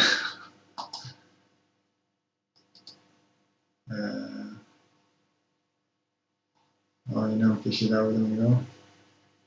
بازار اینجا برگشت خزه رفت بالا دامیننس بیت کوین، ولی باز دوره پایین میریزم. چرا؟ این بالا نرفته پس میره میشکنه میاد خود خدایی خط میرسانه. این بیت کوین ریزشی میشه و آلت کوین ها صعودی میشه. یا این توتال مارکت کپ بجز توتال مارکت کپ بجز اتریوم و بیت کوین، توتال مارکت کپ اینا خیلی داره میره بالا. الان پول شد بعد داره سمت آلت کوین ها سرازیر میشه. نگاه لانگ بیت کوین اینقدر کم شده کسی دیگه لانگ نمیتونه بیت کوین.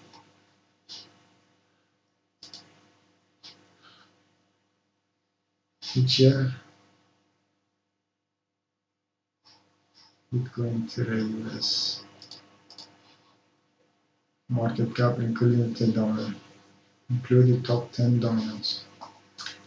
سعی کنم این مارکت کپ بقیه ارزای بجز 10 ارز برتر بازار. می‌بینی چی کندل داره چطوری حرکت میکنه. یعنی که پول شبه داره به سمت آلت کوین ها. پول در حال رفتن به سمت آلت کوین ها هست. آلت کوین ها اینجوری پامپ میکنه. همین الان داره میبینیم. خب یا که اینجوری میشه. همین جهت کشیده اینجوری میشه. آلت کوین ها شبه داره پامپ میکنه. سعی کازو طرف BNB رسایی کن. اصلا این نمیشان بگم. دیلی فقط یه روزه. هرچی که بیشتر بریم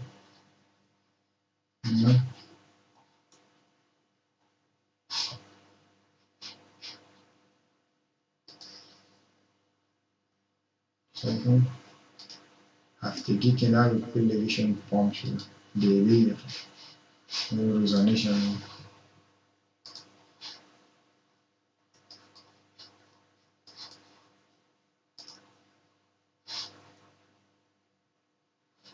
البته خوب از در لحاظ من دوست دارم که اینا پام شد برسه به این نقاط در سقف قبلی خود برسه. چرا؟ چون که اونجا یک شورت بزرگ منتظر یک شورت بزرگ بوده.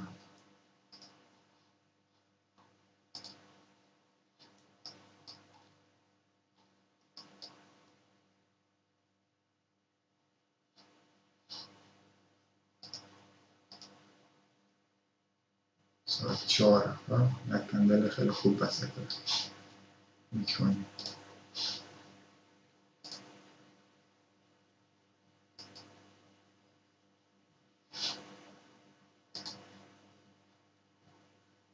کاردانه همچنان داره شرق میکنه، همچنان شرق میکنه.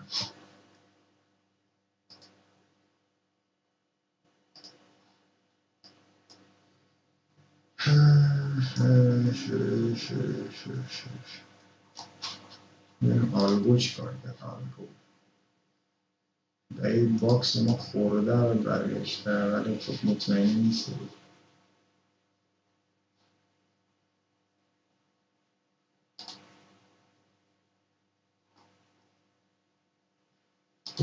شاید همین اتفاقا روی ICP افتاده بود، نه همین کنده، همین چی میگه درش خدا. من گفتم این مدل رو من خیلی یاد میدم. نگاه روی ICP برعکسه. ICP این روند یک ترند اینجا داره ولی یک خط مقاومت اینجا داره خب، و روی آلگو ترندش سمت پایین، خط مقاومتش سمت بالای ها. هیچ کار کرد اینجا در روی آلگو خط مقاومت بود، رفت شکست، برگشت فولبک بزد داره معرفه. ICP همین روند تکرار میشه توی ICP ها. خط روند، خط مقاومت، شکست، فولبک، آمده پایین، برگشته. حالا ما وقتی که ببینیم اینجا چی اتفاقی برای آلگو میفته، اگر این آلگو رفت بالاتر تا این نقطه رفت که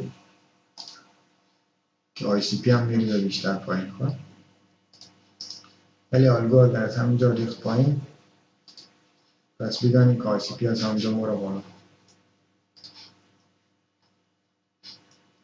این پترن من خیلی زیاد دیدم. من یک عکس ازش داشتم خب، هم از این روشش هم نگشتش خب. من از مثلا روشی که جور کرده بود، من از دوتاش عکس داشتم ولی نمیدونم کجا کرد. من سعی کردم دنبالش گشتم پیدا نتونستم. اگر اون شکلی باشه ICP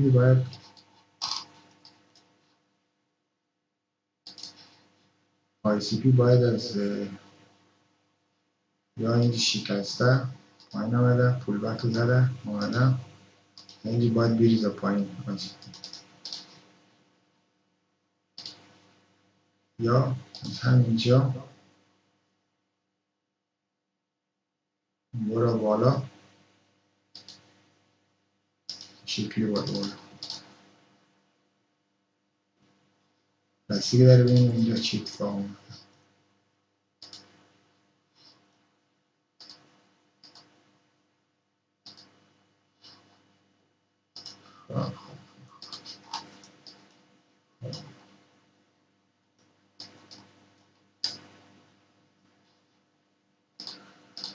یا تو حرکت کن چیزی که میخوای میاد سراغت.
imaginary ones powering up the imaginary world.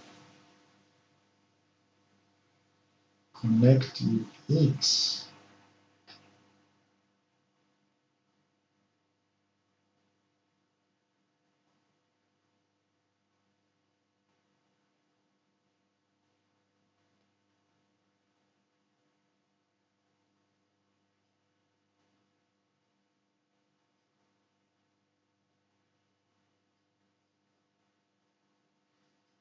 موضوع چیه؟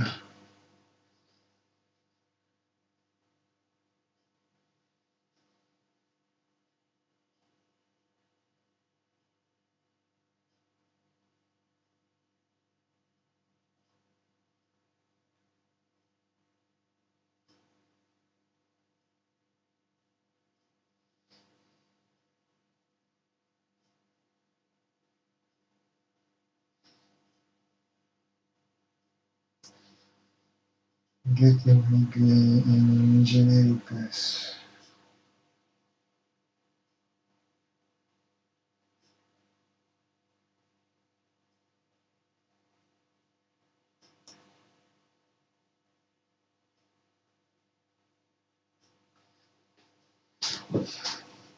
واو بچه یک ارز تازه به معرفی شده، اسمش هست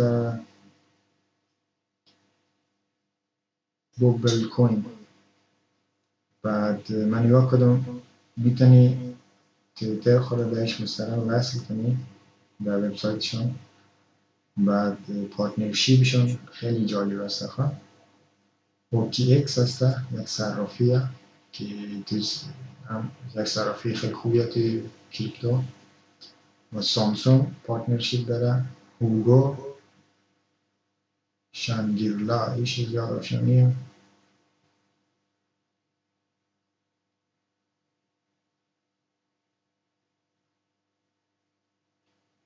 اینوسترهایش هم مثل کدوم از اینوسترهایش هم میشناسه.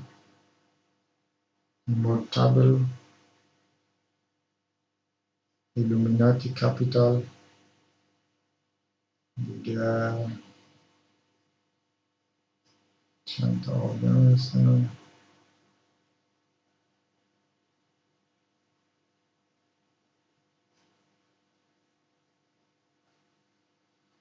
Let's build up the world for work in everyone.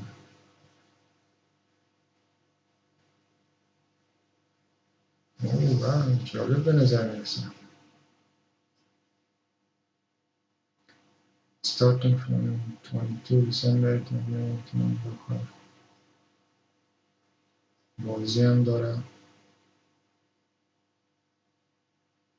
How to get an imaginary pass. Participate in community events given by the various different communication. Be active on X. How to redeem.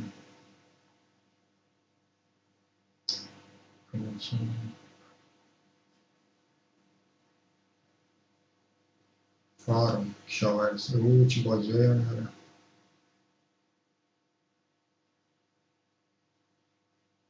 اون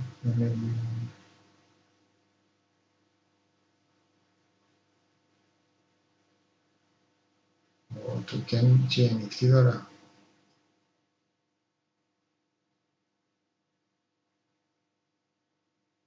How to get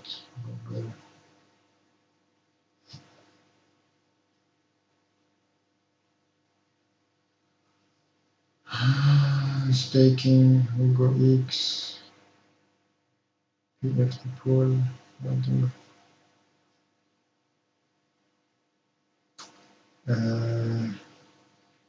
imaginary ones, let's explore.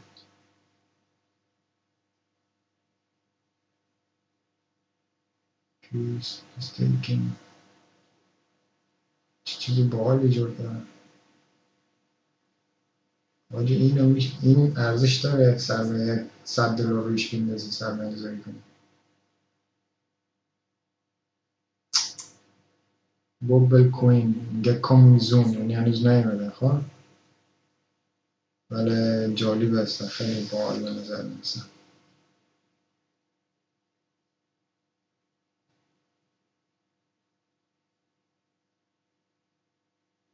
من از پارتنرشیپشون خیلی خوشم آمده.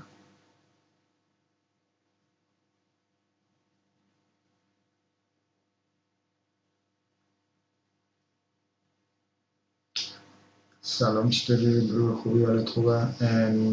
والا من در موردش اطلاعاتی نداشتم، ولی رفتم یک وبسایت سعی کردم، خیلی چیزی باحال معلوم میشن. بعد هنوز که نیومده بیرون،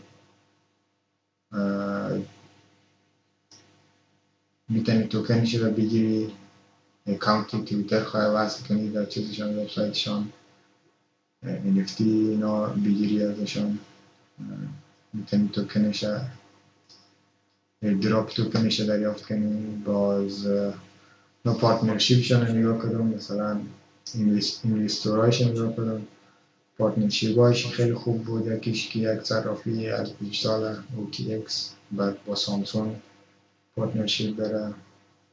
دوتای دیگه هست، هوگو و دیگهش رو، اونا هوگو هم خیلی چیزای و دیگهش نمیشناختم.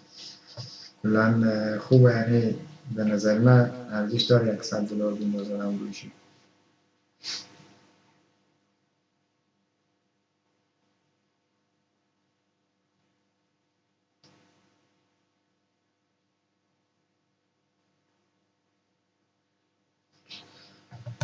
خب الان خواستم چیکار کنم؟ How you're going to act in certain situations. The brain actually doesn't know the difference between the real life experience and what you're imagining. Research on mental rehearsal shows that the brain will look like the time that it's already had the experience and it's fading from the experience. Now, keep firing and wiring those circuits and you're going to begin to behave that way. So now you're installing circuitry now to use in your life to get your behaviors to match your intentions. You said, how would it feel to feel worthy of love? How would it feel to be grateful for life? How would it feel to be worthy of abundance? And you said, I'm going to teach my body emotionally what this feels like before the manifestation of the event. You're not waiting for your life to change to feel worthy. You're actually changing your life by becoming worthy. You're generating abundance. You're generating love. You're creating an elevated emotion. Now, our data is so compelling because when you truly begin to elevate your emotional state, you can really lock in, to those elevated emotions. Your body is so objective that it actually believes that it's living in a whole new environment before the environment changes. In other words, the body's believing it's in that new future. And if the environment signals the gene, and it does, and the end product of an experience in the environment is emotion, you're actually signaling genes ahead of the environment that your body will begin to become conditioned to in your mind. Think about this. If you did that every day, the word meditation literally means become familiar with. Become familiar with your old self, become familiar with your new self, and you say, I'm not getting up until I feel this feeling. And then you say, I want to be able to bring this feeling up whenever I want. I want to keep remembering this feeling over and over again. It only takes a thought and a feeling, an image of the future, an emotion, stimulus and response. You can condition your body to believe it's living in a whole new life. And when you feel the emotions of your future, something amazing happens. You're no longer in lack or separation, so you're no longer looking for the event to take away that feeling of lack or separation. Your body's actually believing it's in the event. And so that you're not looking for it, you feel like it's already happened. Get ready, because that's when your life begins to change. And so we've discovered that if you're actually practicing this and you immersed yourself in that experience fully for 7 days, the amount of metabolic and biological changes that will take place in your body will be so significant that your body will actually believe it's living in that future. And yet, most of the people that come to our workshops are literally in a ballroom. There's nothing really exciting happening in the environment, but their bodies believe they're living in a whole new life. And so, one thought leads to a choice, which leads to a behavior, which creates an experience that produces an emotion. So then new information, new knowledge begins to cause you to think differently.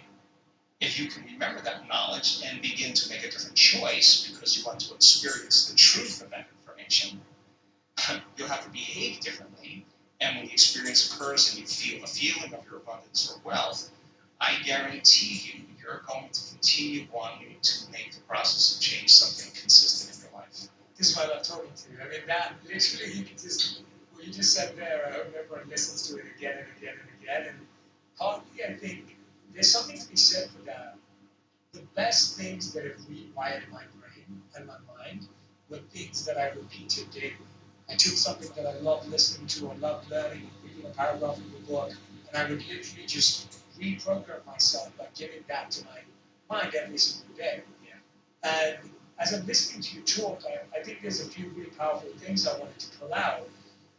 When I lived as a monk and studied the Vedas, they would talk about thoughts in different modes. And there are three modes: the mode of ignorance, the mode of passion, the mode of goodness. And there's a hierarchy to those thoughts. And so the mode of ignorance would be an unfulfilling thought or a completely fear or insecurity-based thought, which would be, I am not worthy, or I am unlucky and I can't do that. I can't be in love, no one can be in love with me. That's like a mode of ignorance thought. A mode of passion thought would be, I can be in love with anyone I want and I can find anything. And it's almost like you know you're lying to yourself and you haven't really applied what you're saying, and it's just this big bold statement, but it doesn't quite sit and resonate. And the mode of goodness thought is, I can take steps daily to create love in my life right now. And you start to see how people would often look at what we're saying and they think, oh, it's just positive thinking. It isn't. It's not just a false statement. What you're saying is what the two words you use, intention and attention. You're actually being conscious about where that intention and the attention is being placed. You're intending that if I do something every day and I place my attention on X, Y, Z, then I can create this new reality for myself. Whenever I have a tough conversation coming up, a tough meeting, something difficult, I'll rehearse it in my head. You're so right that you can prepare for the future. Even when I do skydiving or if I'm sitting in a cold plunge, I'm preparing my mind before I even do it. There's no point in just jumping in and diving in. I think what's really interesting is that partly a lot of the anxiety and stress we feel is because we kind of hope that we'll never feel anxiety and stress again. So there's a sense of like, okay, I can get to a place where I never experience anxiety.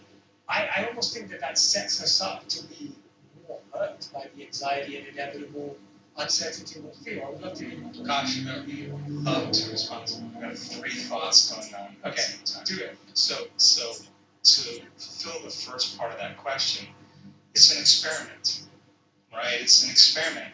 Life is an experiment. So if your personality creates your personal reality, and your personality is made of how you think, how you act, and how you feel. If you keep thinking the same way, you keep acting the same way, you keep feeling the same way, your life is going to stay the same because you're the same. So the experiment is, okay, let me begin to think differently. So I got to remind myself how I do want to think, and I have to remind myself of how I no longer want to think, so I don't default and go unconscious. Let me remind myself how I'm going to behave so I can actually get my behaviors to match my intentions. And let me remind myself of how I'm going to feel. If I'm able to succeed in that day, then there should be some change in my life. It's the experiment. And if it doesn't change, that doesn't mean the law doesn't work for you. It's just you're not that good yet. You just got to keep practicing, right? So the act of disconnecting from your life long enough to remind yourself of who you do want to be and who you no longer want to be, that experiment then is the experiment called life. Now, it's not that you react. The question is, how long are you going to react? And that's the real question, because I react all the time. Well, everybody does. But if you're going to stay there, and you're going to live in that emotional state, you will see life through that lens of that emotion, right? So now, it gets complicated because the stronger the emotion you feel towards certain people or problems in your life, the more you pay attention to it. And where you place your attention is where you place your energy. So from a purely biological as well as quantum state, where you place your attention, you place your energy there. یعنی هر کجا که تو توجه خودم بذاری انرژی خودم همونجا گذاشتی.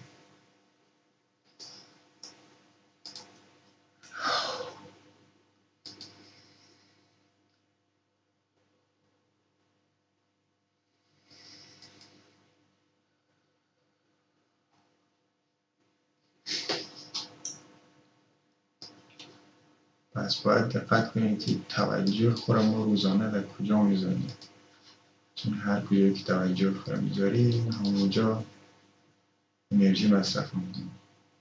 هر کجا که انرژی مصرف کنیم یک برگشت انرژی وجود داره، یک انرژی برمیگرده خودم.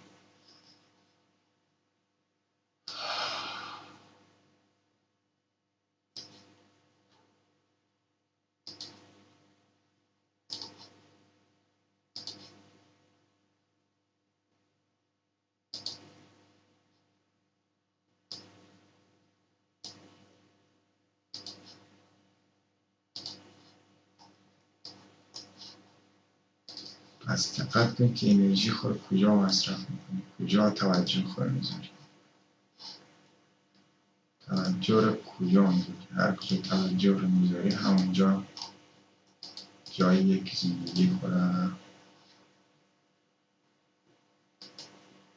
شکل میده.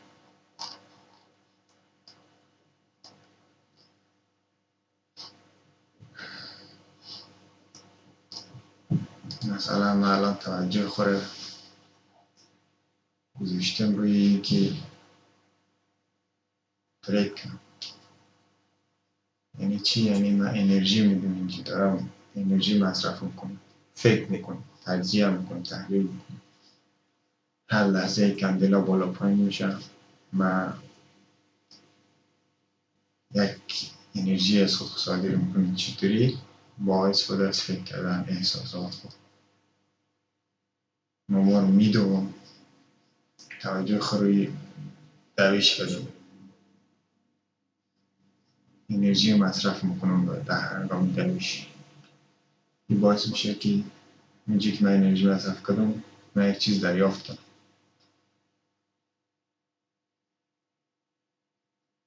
We don't get energy, we release energy. ما انرژی دریافت نمیکنیم، ما انرژی آزاد میکنیم. هر کجا که ما انرژی آزاد کنیم همونجا یک افکت و نتیجه‌ای به ما برمیگرده از همونجا.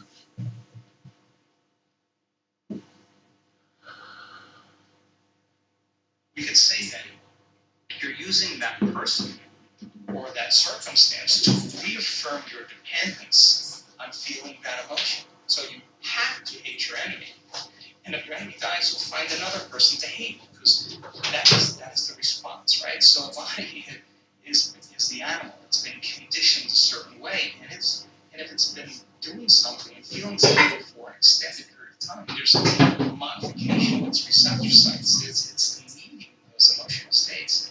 So in the process of change, just be ready because you're going to feel uncomfortable a lot of the time. Now the question is, do you want to stay there?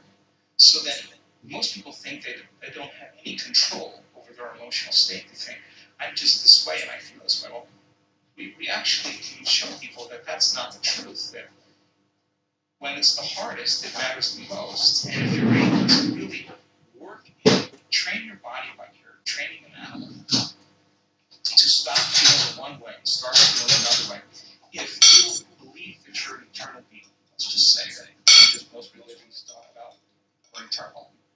Most of the sects have thought, only a few that don't. Whether you're going to heaven or hell or nirvana or on the wheel, you're pretty much going to be around for a long time. That moment matters so much in the light of eternity because that's the moment you make up your mind to no longer be defined by your past. Why are you defined by your past? Because emotions are a record of the past. And so that if you're feeling that emotion, your body is believing it's back in that same experience of the past. So the more knowledge that we have and understanding that justifying value or not, those emotions are hurting you. No other person but you. The long-term effects of living those emotional states, those survival states, are actually down-regulating genes and creating diseases. Sooner or later, you're going to have to ask yourself, is this to myself? And forgiveness is just when you overcome the emotion, you take your attention off that person or that problem, and you're freeing yourself and you're freeing them. So people do the best with what they think is available. That's my belief. And if you're unaware that you can control your emotional states, you'll rely on something outside of you to do that, whether it's a computer game, whether it's a Netflix show, whether it's a drug, whatever it is that you need to make that feeling go away. You're dependent on your outer world. And I think that's a hypnosis, that's a condition. To teach people that you can actually regulate and change your emotional states, you give them the tools to literally step into the future. So that process, of course, is extremely uncomfortable. And the question is, how long are you going to stay in that emotional state? And 50% of the story that most people tell about that past experience isn't even the truth. Because they're making things up, and they're doing that so that they can justify why they haven't changed since some past event. Most people reach a point in their life where they reach crisis, or disease, or diagnosis, or loss, or betrayal, where they finally go, gosh, I think it's time to change. I think change is an ongoing process, and the more we change, the more we should.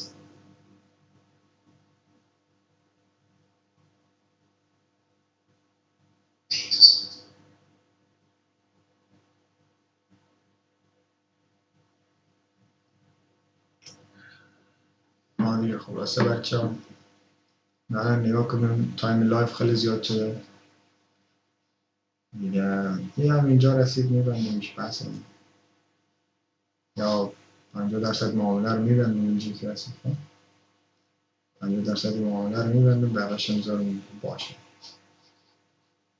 الان هم بریم یک دوش بیرون بس قراره یک جای خوب برم یک جای خیلی خوب میرم 64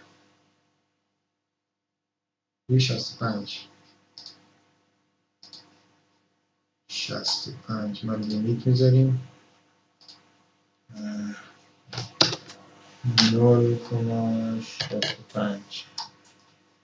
50% معامله بسته شده میشه کنسل خب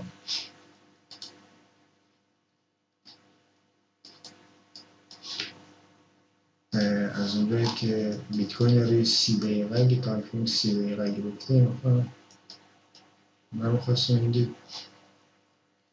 که همون تایفون 30 دقیقه نگاه کنیم تایفون 1 ساعته نگاه کنیم کندل چی بیاد بعد تایفون 4 ساعته چی نگاه کندل ثبت کرده حقیقتش دوست دارم بیت کوین هم بذارم باشه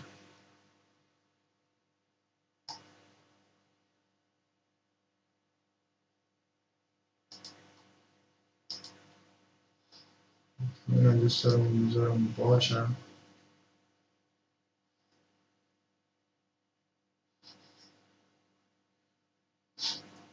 این 2 ساعته چی کار کرده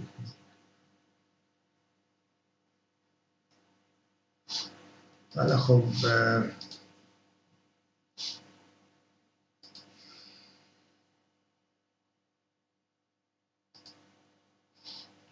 برای اینکه خیالم راحت شه از بیت کوین میخوام این چی کار کنم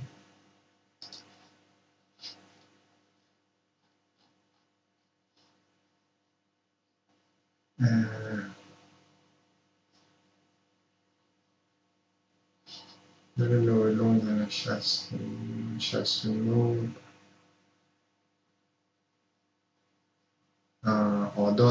آدا ما چیز ما فیل کرد آدا تارگت اول ما خورد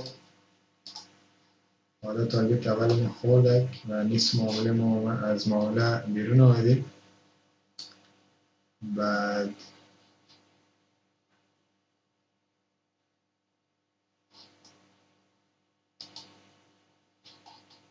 نیست دیگه بیت کوین هم میخوام چیز کنم میخواستم که 58% سوده دیگه بحث دیگه همین الان میگیرم 50% معامله رو میبندیم رو بیت کوین.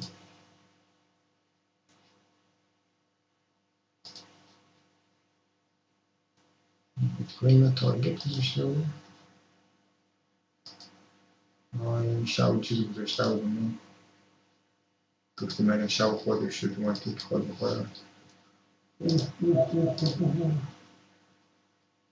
برو اصلا میگیرم 75% میبندم.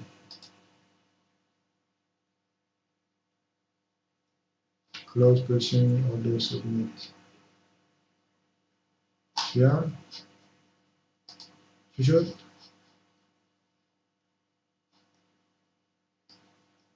در سریش من دارم بگم 75% میخوام ببندم. شده فکر کنم.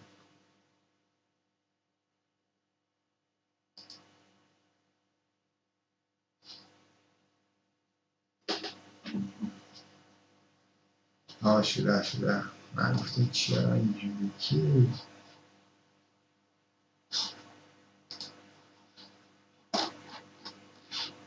خب بیت کوین تا اینجا بسته کنیم. خب حقیقتا هست من تا که بالاتر نگاه کنم بیت کوین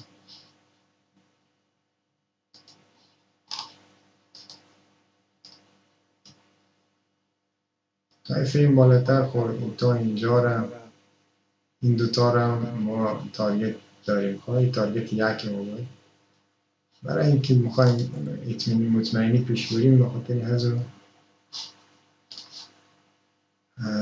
همون 75% معامله رو اینجا بسته کنم بیت کوین اینجا و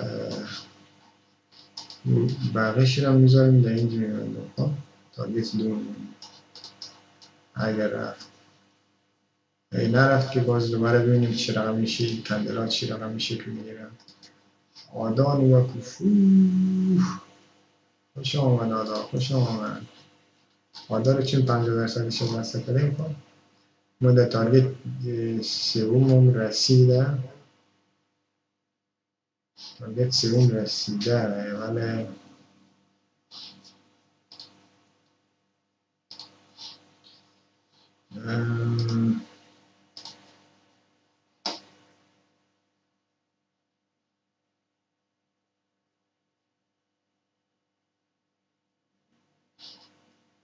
باربار دور گرفتیم.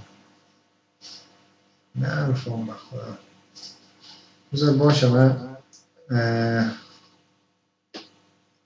لایو باید قطع کنم چون تایمش خیلی زیاد شده، ولی خب بعدا میرم برم دوش بگیرم چیز بخورم، بعدا نگاه کنم ببینم اینجا چنو کندلای شیپ گرفته که کلا ببندم. موقع تصمیم میگیرم کلا ببندم یا اینکه بذارم باره پایینتر. یک چیزی که هست آدار چرا من الان نبستم من باید میبستم بخاطر اینکه من در تایم فریم 30 دقیقه ما دیدید اینجا یک نشانه نزولی داشتیم خواه که بازار آمده قشنگ داخل چیز ما آمده، داخل باکس ما و از اینجا خیلی خوب برگشت زده.